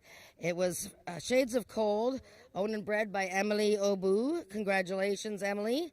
Trained by Jason Pascoe, and he's a son of Cold Hard Dash. And he was even money. He was actually even money, but second favorite to First Prize Charlotte, who was second. Brian Bell, his second win of the day. Brian's on fire now. Brian, you've ridden this horse to a win 2 starts ago when he dead heated. I haven't really sort of got a handle on what his story is. Like, the Peacock Derby was kind of unplaced. Sometimes he's just doesn't really fire. What's the secret to a Shades of Cold? Well, the way I see it is if he doesn't stand good in the gate, he ain't going to run.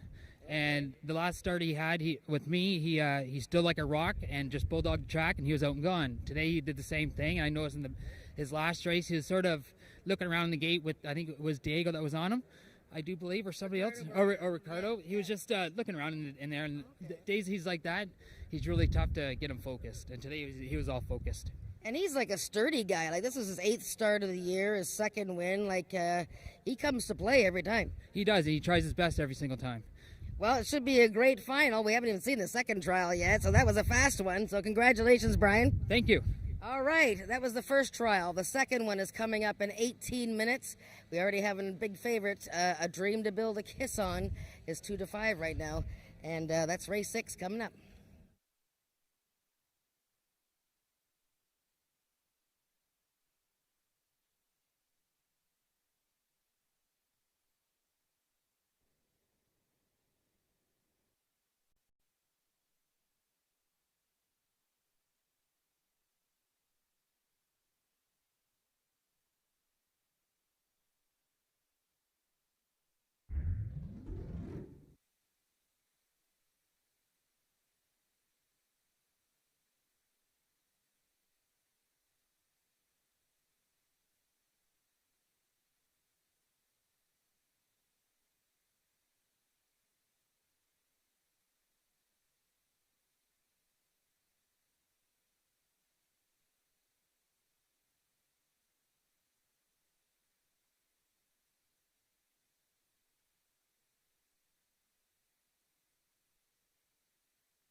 Race number 6 is the second of our Ontario Sire Stakes Derby trials. 350 yards of distance. Right now, Jen, the 3-horse, A Dream to Build a Kiss Upon, Ismael Mascara, 3-5. Yeah, he's the big favorite here. What, you just have a hot dog or something? Starving. Yes, and I was trying to eat as fast as humanly possible. Coming off his first win this season, and it was a gritty win over Admiral Nelson. And Admiral Nelson, we just saw him fare quite well in the first trial, which went in a 93 speed index. So, A Dream to Build a Kiss On. He got a 91 for that first victory. He's come back with a workout at Fort Erie, a nice breeze in 12 seconds plus. And just taking a look at him there, making a nice appearance for owner, trainer, and breeder Angel Carter. Okay, let's look at the horse that you like in here, the 6-horse Tex Dynasty. This is a horse that got beat to Dark and Stormy last time. You showed the replay on the pregame show. Tex Dynasty, Big Dog Stable, Alexis Sanchez. Yeah, so I had mentioned that, Dark and Stormy, who is, starting to become one of the top older horses around here, 3-year-old older horse, and won the distance series last week. He is a very talented horse, and Tex Dynasty gave him a good run last time. And, of course, Dark and Stormy, as you can see there, came back to win. I think this is a nice horse that's been improving with every start this year. He's run a couple of 90s. He's beaten Isa Dashawaki 3 starts ago. And I like the fact that he's got the outside post, and he gets 50 more yards than his last race. Let's talk about the 5-horse Isa Dashawaki. This is a horse that broke a step slow last time. Better start, could be a better result today. Yeah, it was actually a pretty messy beginning. He sort of lost his footing, and then he broke outwards, so he lost all chance. The Shades of Cold was the winner that day in a dead heat. Tex Dynasty was third, so don't even go by that race. Judge him on previous races. He was second by a neck to Tex Dynasty with a 92. Third in the Ontario Bred Derby with a 96. So very much a major contender here, Isa Dashawaki, and he too making a nice appearance. A horse I like a little bit in here, the 1-horse Daz Cold, J.B. Botello in the saddle. This is a horse that's had a bit of a break, about a 6-7 week break. Well, maybe not that long, maybe a 4-week break, 5-week break if I can count. It's one of those numbers, I don't know, let's say 5 weeks. This is a horse that has been on the fringes, but maybe with the freshening might run a little bit better today. Yeah, he's been chasing these horses at the Tex Dynasty, and last time A Dream to Build a Kiss On. Yeah, he's been showing speed and working hard. It's just that he hasn't been able to get, in front by the finish line. He needs a little bit more stamina at the end, although, he did run well going 400 yards. JB having a good day as well as the Pasco team. So a horse that I would use in the triactor. The 2-horse Ruby Sunday has won 2 races this year, but this filly needs to improve speed-wise to compete with these. Yeah, she really looked good winning 2 starts ago. That was her second straight win. It was a speed index event.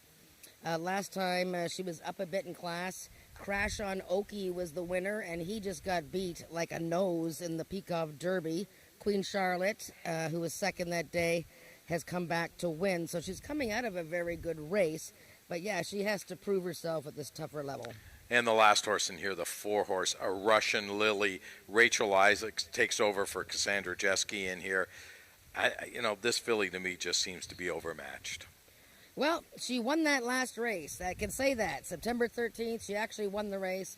Sadly, she didn't have her rider on. That was a race that Cassandra, unfortunately, came off her, and then when she was standing on the ground there, the gates opened, and Russian Lily ran with the field and won the race. And so, yeah, it's kind of hard to know. She was probably going to win her maiden that day. So now she's sort of trying a little bit tougher here. So we'll have to see how she does. Okay, and if I don't get distracted this time, both Jen and I will be with you for the run-up. If I get distracted, it'll just be Jen. We'll see you in a few minutes.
The horses are now entering the track for today's sixth race. It's the second and final trial of the Ontario Sire Stakes Derby trials for 3-year-olds, running for a purse of $9,000.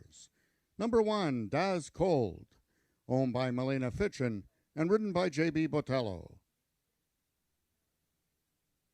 Number 2 is Ruby Sunday, owned by Colleen McCracken, Carly Furlonger aboard.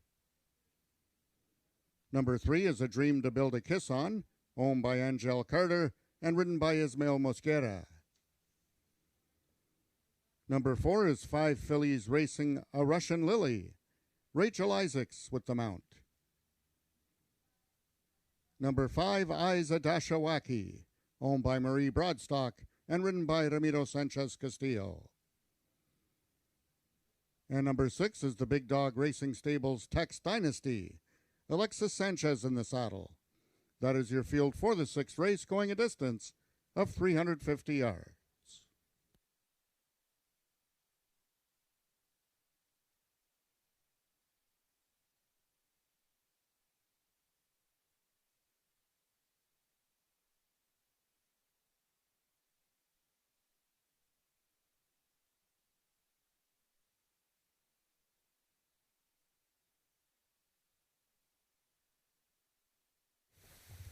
Race number 6 coming up in about a minute, Jen. Horses have now gone through post-parade. Did you see anything on the track that might have tilted your thought process one way or the other? Well, just a couple of things to note. The 4-horse, a Russian Lily, very eager, doing some leaps and bounds, so they had to get her out of the post-parade and off on her own. She looks like she's settled down pretty good now. Remember, she's the one that lost her rider at the start last time, but actually won the race without the rider aboard.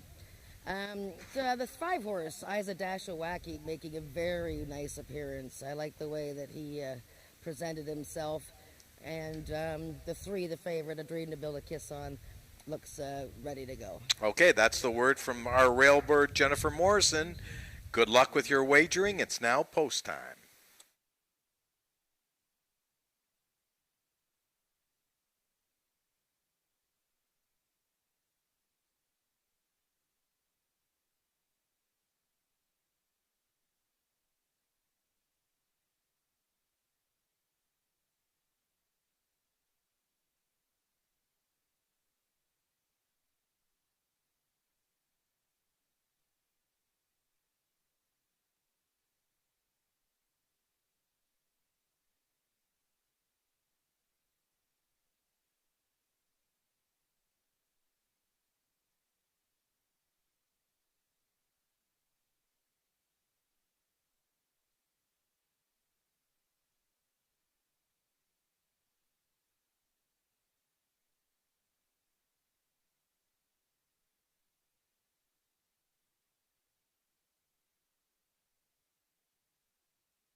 All the horses have now reached the starting point. It's post time.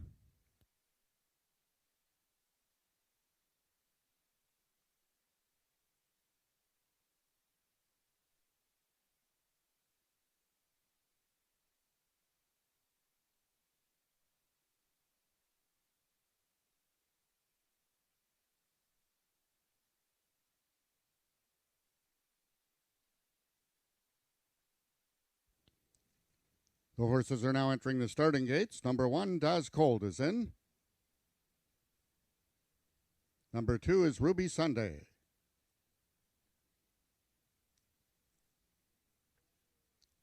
Number 3, A Dream to Build a Kiss On. First mount of the day for Ismael Mosquera.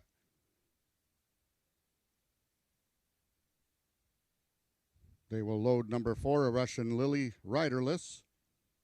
Rachel Isaacs will then climb back aboard the 3-year-old filly. A Russian Lily is in. Now jockey Rachel Isaac climbs up and is on A Russian Lily. Number 5, Isa Dashawaki in. Castillo and Broadstock looking for their second winner on the card. And the last one to load from the outside stall, Big Dog Racing's Tex Dynasty. They're at the post, and they're off. A Dream to Build a Kiss On was out quickly. Along the rail is Daz Cold. Third on the outside, A Russian Lily. Then it's back to Isa Dashawaki and Tex Dynasty. It's A Dream to Build a Kiss On, the one to lead, but it's going to be tough to get him. It's A Dream to Build a Kiss On is going to win it. It's close for place, Isa Dashawaki and Daz Cold.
The unofficial winner of the 6th race was number 3, A Dream to Build a Kiss On. Second was number 5, Isa Dashawaki. Third, number 1, Daz Cold. And in the 4th place photo, number 4, A Russian Lily, finished 4th.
The results of the 6th race are now official. The winner is number 3, A Dream to Build a Kiss On. 3-year-old Chestnut Gelding by Dash Air out of Trace Smooches by Trace A's. bred, owned, and trained by Angel Carter, A Dream to Build a Kiss On is ridden to victory by jockey Ismail Mosquera with a time of 17.912 seconds, carrying a speed index of 92. Rechecking from top to bottom, order of finish in your program should read 361-425. Those are your total results of the 6th race. In this upcoming 7th race, we have a rider change aboard number 5, Juno I'm Zoomin'. Make the new rider Cassandra Jeske. Cassandra Jeske now rides number 5, Juno I'm Zoomin'. And the following overweights: number 2, I Think I Con, 3 pounds over. Number 3, Runaway Lights and Caviar, 4 pounds over. Number 4, SW Snow Magically Cool, 5 pounds over. And number 7, Chico Malo, 4 pounds over.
A dream to build a kiss on. We gotta love that. And the dream is alive for this gelding who was bred, owned, and trained by this young lady, Angel Carter, ridden by Ismail Mosquera. He has won the 2nd trial for the Ontario Osiris Stakes Derby, the final in a few weeks for $55,000 added, and his time was a 92 speed index. The first trial went in a 93, so we're in for a humdinger.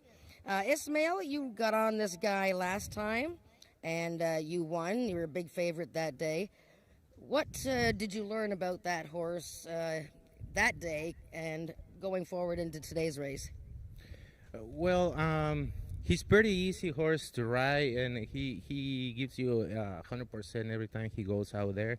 Main thing it was just for him to know me and get my style to fit him, because he's a good horse, so he runs all he has for anyone that is being on him, right? So I'm quite lucky that he liked the way I do things on top of him, and he's responding the way he's doing. And yes, we learn a little bit of him in the mornings at home. When I gallop him, we start to getting confident with him, he getting confident with me, so that's the results to show. Now, was he looking at something coming down the lane there? He put his ears up like he was like, yay, let's play, or what was he doing? Just having fun? Well, you know, he was looking at the umbrellas here for a little bit, but when the other horse, the outside horses, started kind of pressuring him, he went back to business and took off. It seems to me like he was having fun out there today and just, you know, having a good time. But I want to just thank Angel. You know, this win means a lot for Angel family and my family, and I couldn't be more thankful for that. Well, good luck in the final for sure. Angel, come on over here. Angel travels around the world with her horses, and but this guy, obviously very important to you, from your mare, Tracy Smooches. Tell me about him. You know, he sort of took a while to get going this year. We're going to get soaked in a minute here. Hang on a second. Okay. He took a while to sort of come around this year. Tell me about preparing him for these bigger races. Well, I always told my mom he was going to be one of the types of horses you couldn't beat into it or force him or whatever. He had to enjoy it. and taking the blinkers off. I just felt I had to do that because he wants to see his competition, and it worked. It's been really good. So. It's very rare to see a quarter horse without blinkers, and you're right. I mean, as soon as he took those blinkers off, he went from 30 to 1 to 2 to 1. He was second, and then he won. Now he's won again. What did you think of his performance today? Oh, I'm ecstatic, totally ecstatic. Can I just say hi to my mom? I love you, Mom. And my brother passed away 3 years ago, and we have birthdays on right beside each other, and she's not been real good, so this should be good for her. So I just love you, Mom. My sister, too. Hi, Mom. Well, hopefully...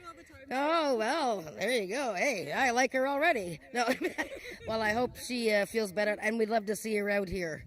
How about the final? She's not well, so yeah, it'd be hard for her to fly. Well, hopefully Mummy is happy today, and I know you are. Best of luck in the final. Well done. Thank you. All right, that's Angel Carter. What a lovely story. And Mummy's out there watching, and they miss her brother for sure. But a dream to build a kiss on. Her dream is alive for the final because he's won the second trial. It's going to be a great final. We have race 7 coming up in 16 minutes.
Okay, Jen, this is it. This is the Gridiron Gallop, 110 yards.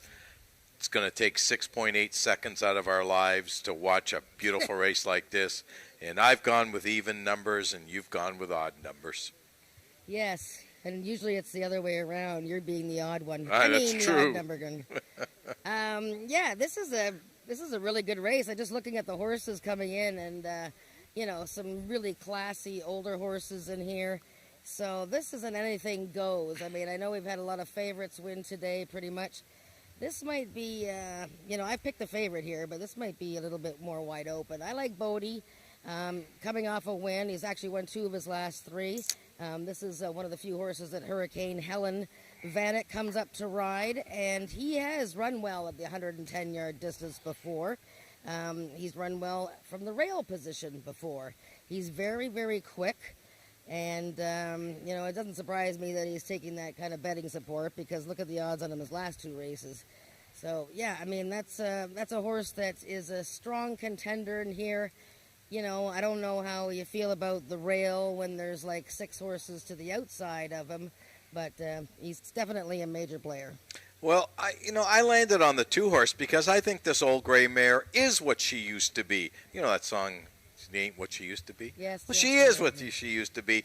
I think Icon is my horse in here, loves the distance, draws the great post, and really, look at this mare. She's beautiful. She's absolutely beautiful. Brian Bell, good jock out of the gate. Yeah, Brian looking for his 3rd winner of today. And this mare ran a week ago, and it was a very tough event. Spy for the Senate was the winner. He's in the next race. And Chicks Dig My Money Bags was 2nd. He was a winner today. She's, as you said, she's very good at the 110-yard distance. The one stat that stood out to me was Joe Tavares. When he brings a horse back within a week or less, he's got a 31% win rate right now. So that's pretty serious. And that just tells you that when he likes a horse and the horse is doing well, he's not afraid to run it back in a week. Okay, let's skip the 3 horse for a second. Let's go to the 4 horse. Snow Magically Cool, J.B. Botello in the saddle. This is a horse coming off a big effort going 110. Yes, and she has been very consistently good this year.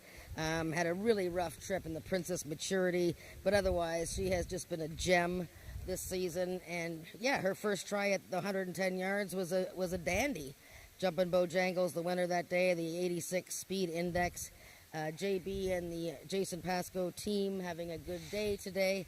So she's a triactor contender. 5 horse. Juno I'm Zooming is a horse you like in the other Joe Tavares horse. Yeah, I like her. This is Cassandra Jeski's going to ride this filly, mare, I should say.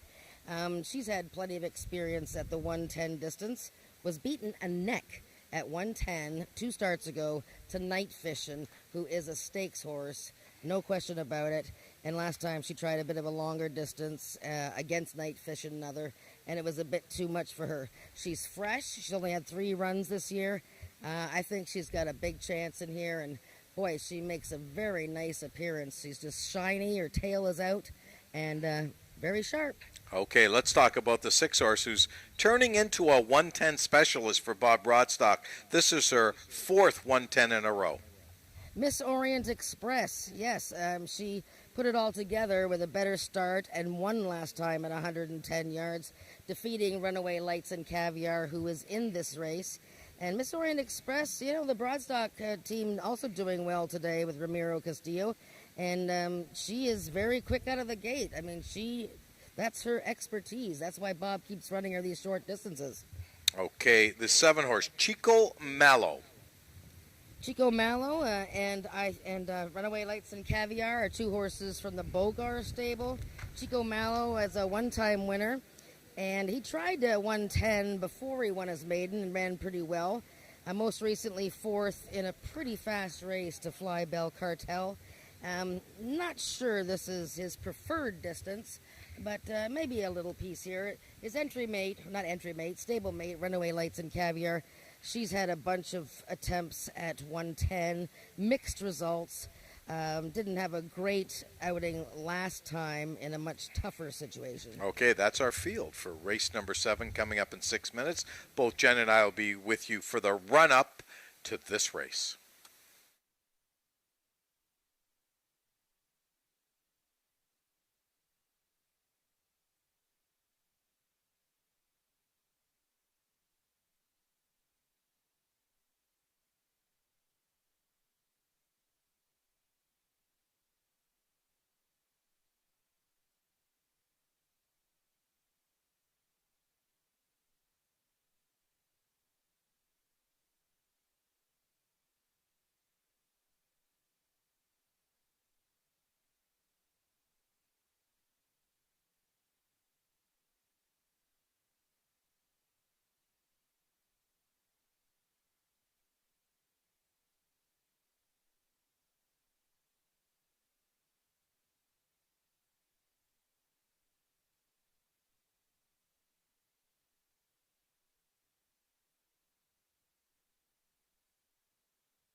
The horses are now entering the track for today's 7th race. It's for 3-year-olds and upward with an average speed index of 90 and under, running for a purse of $10,000. Number 1, Bodie, owned by the partnership of Daniel and Michelle Lucas and ridden by Helen Vanek. Number 2 is I Think I Can, owned by Joe Tavares, Brian Bell in the saddle. Number 3 is James Bogar's Runaway Lights and Caviar, the mount to Rachel Isaacs. Number 4 is SW Snow Magically Cool, owned by Milena Fitchin and ridden by JB Botello. Number 5 is Juno I'm Zoomin', owned by Joe Tavares, Cassandra Jeske in the irons. Number 6 is Miss Orient Express, owned by the partnership of Marie Broadstock and Jean-Claude Marchand, Ramiro Sanchez Castillo aboard. And number 7 is Chico Malo, owned by James Bogar and ridden by D.I. Benitez. That is your field for the 7th race, going a distance of 110 yards.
Ladies and gentlemen, just a reminder that racing will resume here on Thanksgiving Monday.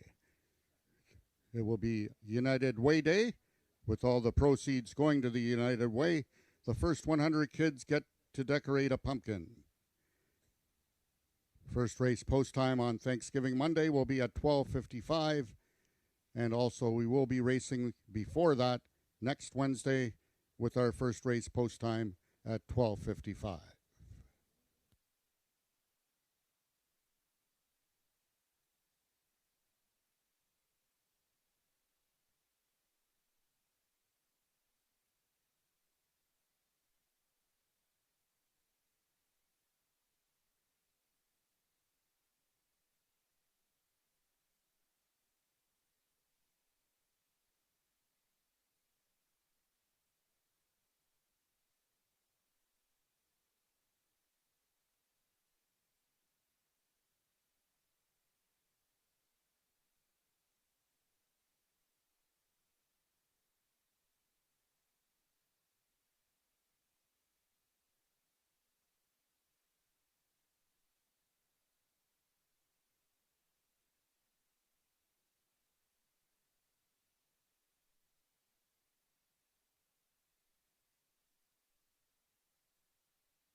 All the horses are now approaching the starting gates. They'll be loading shortly.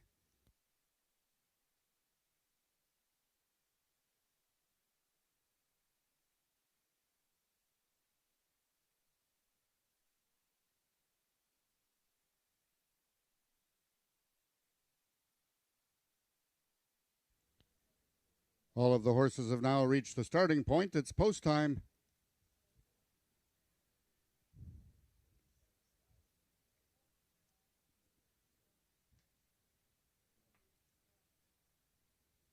The first horse in is number 1, Bodie. Jockey Helen Vanek aboard.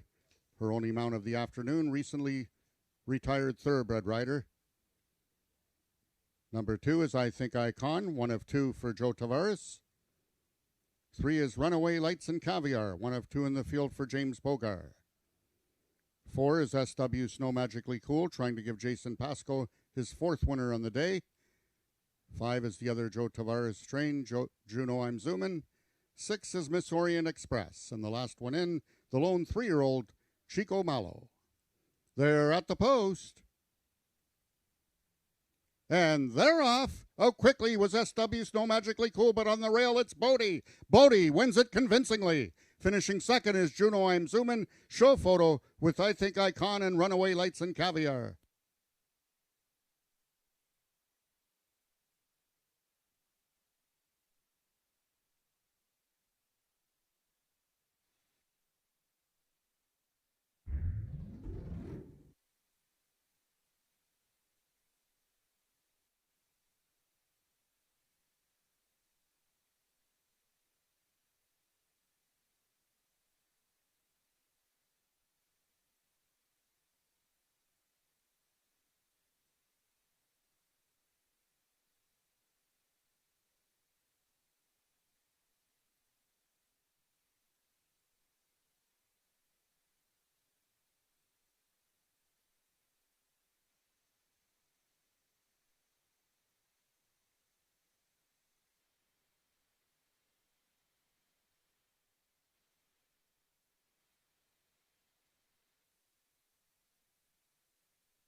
The unofficial winner of the 7th race was number 1, Bodie.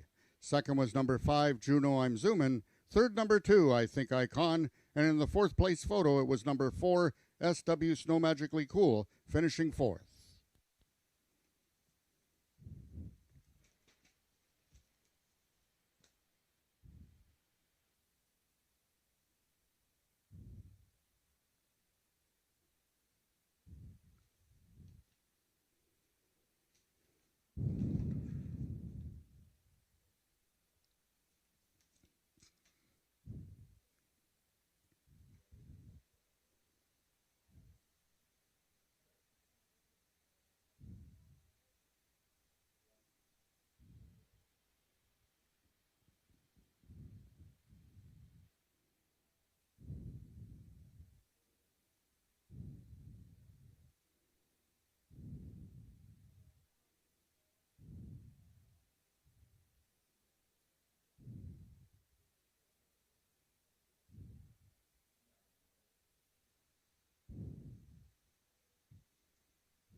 The results of the 7th race are now official. The winner is number 1, Bodie, 5-year-old brown gelding by Corona Cartel out of the Thoroughbred Girl in the Curl by the Thoroughbred In Excess. Foaled in Maryland by Lucas Racing, Bodie is owned by the partnership of Daniel and Michelle Lucas, trained by Lauren Spada, and ridden to victory by jockey Helen Vanek. Bodie winning the distance with a time of 6.863 seconds, carrying a speed index of 104. Rechecking from top to bottom, order of finish in your program should read 137-4256. Those are your total results of the 7th race. In this upcoming 8th and feature race of the afternoon, we have the following overweights. Number 1, I'm a Quick Corona, 4 pounds over. Number 2, Valiant Chicken Snow, 7 pounds over. Number 3, Spy for the Senate, 5 pounds over. Number 4, Maryland Magic, 4 pounds over. Number 5, Jezabella, 1 pound over. And number 6, Carneros, 3 pounds over.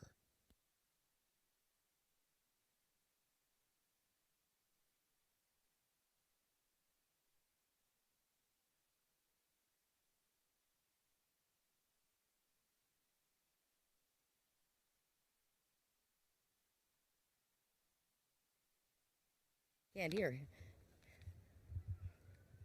Whew, if you blinked, you missed that race. 104 speed index for Bodie. My goodness, that was a fast race.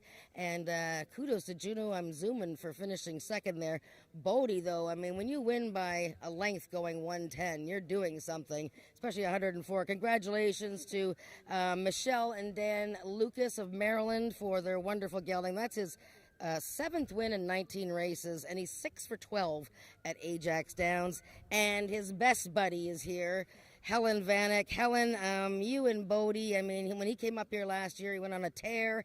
You have a lot of things to say about him. Tell us about Bodie. He has the greatest personality. He's a very kind and sweet horse. Playful, sassy. He'll give you little nips to get your attention. He'll give you kisses for peppermints, but he loves to run, and he's very special. Now, shortening up, like, you know, he won going 400 yards only a couple races ago. What do you do differently, if anything, when you're going 110 today? A little different training program. Lauren and I talk about it, and we kind of switch things up a little bit. We've been doing things a little different to prep him and get him a little sharper for this particular race. Yeah, so you have to have him a little bit more, like, sort of on his toes rather than for 400 yards. Well, I mean, you guys make a great pair, and we hope to see you again. How is, what are you, a retirement week 1 or week 2? Yeah, actually, retirement week 2 of thoroughbred racing only. Yes, that's right. No, we're not letting you go anywhere. You got to stay here with us, okay? Congratulations on another win by Bodie. Thank you very much. All right, that is Helen Vanek and the brilliant Bodie. I mean, that's 3 wins this year alone. He ran 104 speed index going 110. We have the quarter Racing Owners of Ontario Incorporated Sprint Series 3 coming up with a whole bunch of stakes horses.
Race number 8 is the final race on today's card of racing, the feature race, a stakes race, the QROOI Overnight Series, Sprint Series, 250 yards of distance, Jen. And before we talk about this race, let me remind everyone we're back here next Wednesday, 12:55 post. And then we're back on, as Emilio calls it, Turkey Day, Thanksgiving Day, Monday.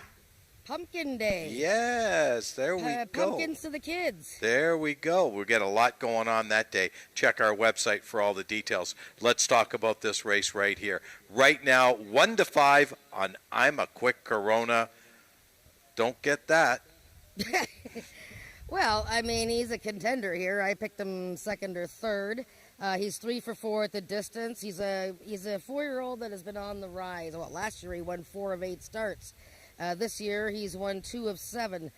He ran in the Ontario Sire Stakes Maturity last time, finished third, just beaten the length in a very good effort, and I think he's going to like shortening up a bit in distance. Obviously 3 for 4 at the distance. This guy's an up-and-comer, and he runs well from the rail. Look at that. He's got a couple of wins from the rail post on his form there, so I would not leave the one horse out at all. 2-5 is a bit low, I think, but I'm sure he'll go up in odds, and I think 5-2, 3-1 is fair. I like a long shot in here. I like the 5 horse, Jezebella, the other horse out of the James Bogart barn. Ismael Mascara picked this one over the 1, and I think this mare's got a big shot in here. She's been a gem of consistency this year, Jezebella, and every time she comes over here, she just looks like $1 million. She's always got her neck bowed. There she is there. She's always prancing around proudly. Look at that record this year, 5 in the money of 8 starts. Second at 110. Before that, she dead heated with a stablemate at 250. She's also won going 110 again. So she's back in a week, and that means that, Mr. Bogart thinks that she's raring to go again, and she looks it. So, she's very capable of running in the mid to high 90s. Okay, this is a bit of an oddity. We have 6 horses in this race. We've talked about 2 of them already out of the James Bogart barn. Guess what? The other 4 are all coming out of the Jason Pascoe barn. Let's start with the 3-horse Spy for the Senate. Yes, I wonder how Frank Ferrari is going to call this race if he's got 4 horses all trained by Jason and all owned by Milena. I hope the jockeys have something different on their helmets.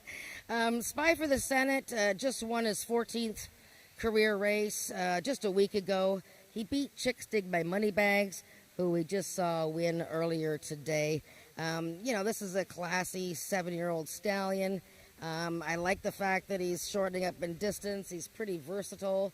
He's just in really top form right now, and I expect him to be the heavy favorite by post time. Let's talk about the 6-horse Carneros, who at one time was the record holder, maybe still is, going 110.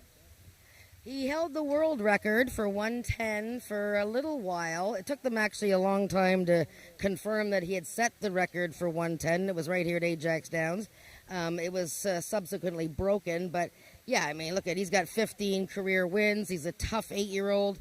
Started this year with a win in the first leg of the Sprint Series, when he defeated Night Fishin' and Spy for the Senate. Now, he's coming off a bit of a subpar outing in a sort of an allowance optional event where Spy for the Senate was second.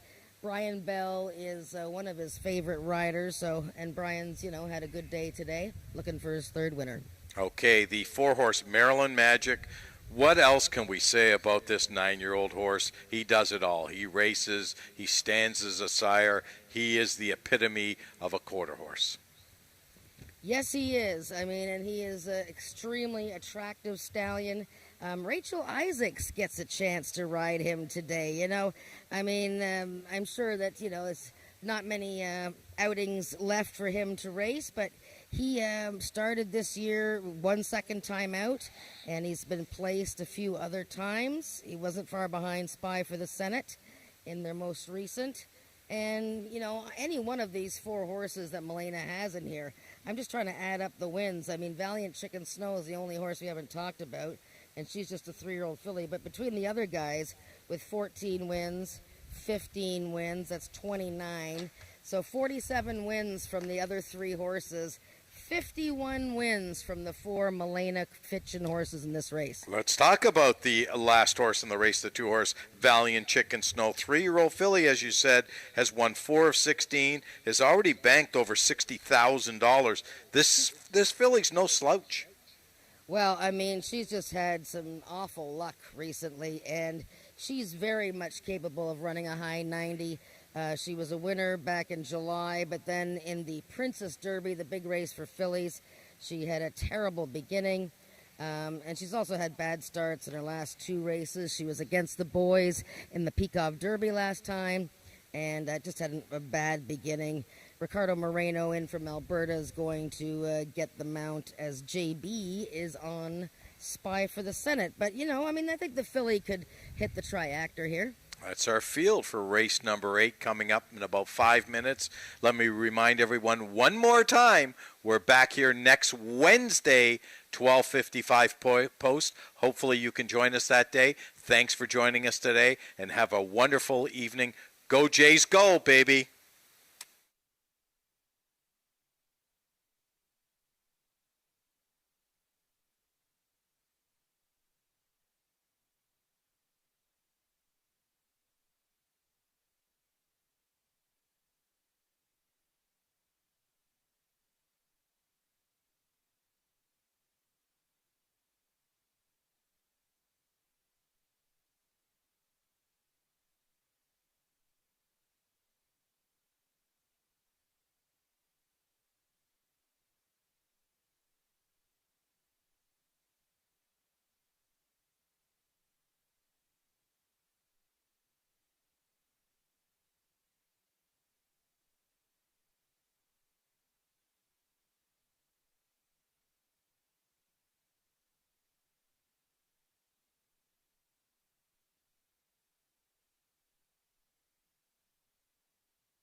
The horses are now parading onto the track for the 8th and feature race of the afternoon. It's the QROOI Overnight Sprint Series number 3 stakes for 3-year-olds and upward, running for a purse of $13,800. Number 1, I'm a Quick Corona, owned by James Bogar, trained by James Bogar, and ridden by jockey D.I. Benitez. Number 2 is Valiant Chicken Snow, owned by Milena Fitchin, trained by Jason Pasco, Ricardo Moreno in the saddle. Number 3 is Spy for the Senate, owned by Milena Fitchin, trained by Jason Pasco, and ridden by jockey J.B. Botello. Number 4 is Maryland Magic, also owned by Milena Fitchin and trained by Jason Pasco. Rachel Isaacs in the irons. Number 5 is James Bogar's Jezabella, ridden this afternoon by jockey Ismael Mosquera. And completing the field, number 6 is Carneros, owned by Milena Fitchin, trained by Jason Pasco, the jockey Brian Bell. That is your field for the 8th race, going a distance of 250 yards.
All the horses are now approaching the starting gates. They'll be loading shortly.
All the horses have now reached the starting gates. It's post time.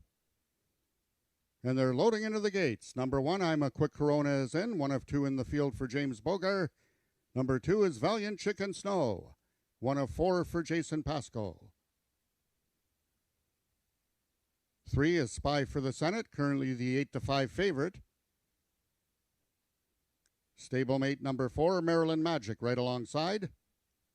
Now going in, the other James Bogart trained Jezabella, and the last one to load from the outside stall will be Carneros, trying to give jockey Brian Bell the hat trick on the afternoon.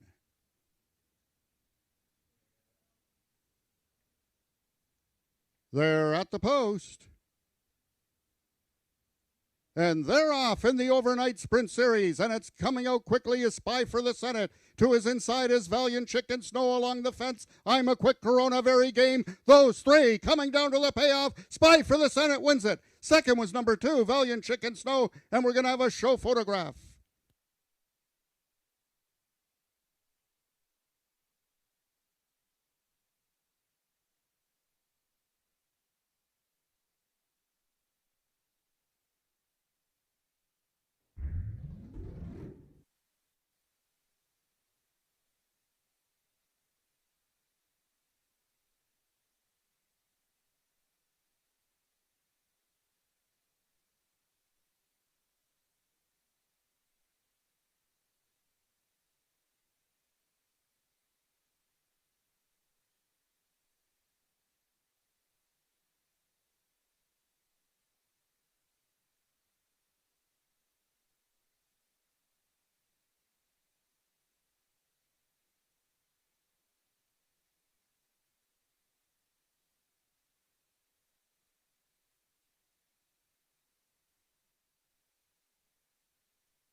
The unofficial winner of the 8th race was number 3, Spy for the Senate.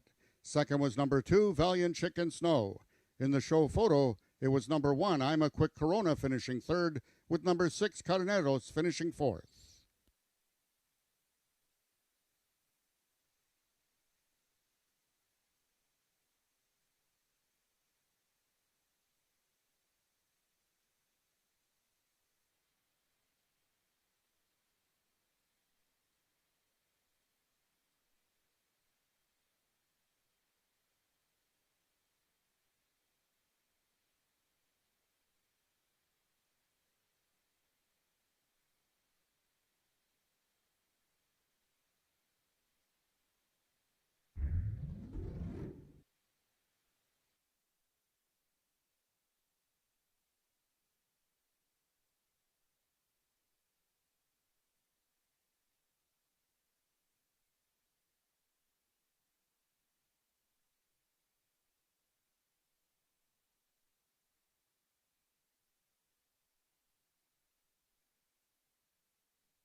The results of the 8th race are now official. The winner is number 3, Spy for the Senate. 7-year-old by Louisiana Senator out of Corona Spy by Corona Cartel. Foaled in Oklahoma by Mary Hainline. Spy for the Senate is owned by Milena Fitchen, her second win of the afternoon. Trained by Jason Pasco, his fourth winner on the card. And ridden to victory by jockey J.B. Botello, his second win of the afternoon. Spy for the Senate winning the distance with a time of 13.288 seconds, carrying a speed index of 95. Rechecking from top to bottom, order of finish in your program should read 321-564. Those are the total results of the 8th race. Ladies and gentlemen, that concludes our day of live racing here at Ajax Downs until next Wednesday with first race post time at 12:55. Until then, this is Frank Ferrari wishing everyone a safe drive home. We will now take it down to the winner's circle with Jennifer Morrison and the winning connections of the QROOI Overnight Sprint Series, Milena Fitchen, Jason Pasco, and J.B. Botello.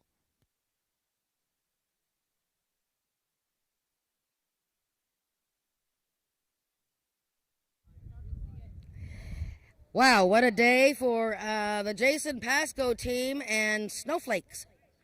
Lots of snowflakes. Did you see the snowflakes falling in that race? There was 4 of them coming down to the finish. Actually, I'm a Quick Corona got 3rd place. So James Bogar's horse interrupted that little stream there of snowflakes. But Spy for the Senate, a 7-year-old stallion winning for the 15th time in his career, beating the 3-year-old filly, Valiant Chicken Snow. So congratulations, of course, to Milena Fitchen and Jason Pasco. JB, your second win today. And this guy, you won on him 3 times now this year. And what a lovely horse he is. Tell me about the race today. How did it go? Oh, it's a good race. My horse is broken the front and only see Valiant Chicken Snow behind me, maybe a couple more yards, and Valiant Chicken is the winner, but it's only 250. There's another snowflake. That was Brian. Yeah, no, but I mean, the filly, the Valiant Chicken Snow, she broke pretty sharp. She was there for a bit. Oh, yeah. All the races beside me all the time there. And a good filly, you know. Yeah, but he's a very classy horse, isn't he? Oh, yeah. This is a nice horse, nice classic horse. Yeah. Well, you had a great day. You had a great weekend. And we have 4 racing days left at Ajax Downs. So hopefully you get some more wins. And we have some more exciting racing. So congratulations, JB. Thank you so much. All right. That was JB Botello. He had a great day. So did Brian Bell, Ramiro Castillo, Bob Broadstock, Jason Pasco. Okay, I could name them all. Look, we're racing next Wednesday. And trust me, the action could be really fast and furious and very interesting next Wednesday. Stay tuned. Please join us for some more racing next Wednesday, post time 12:55. Good night.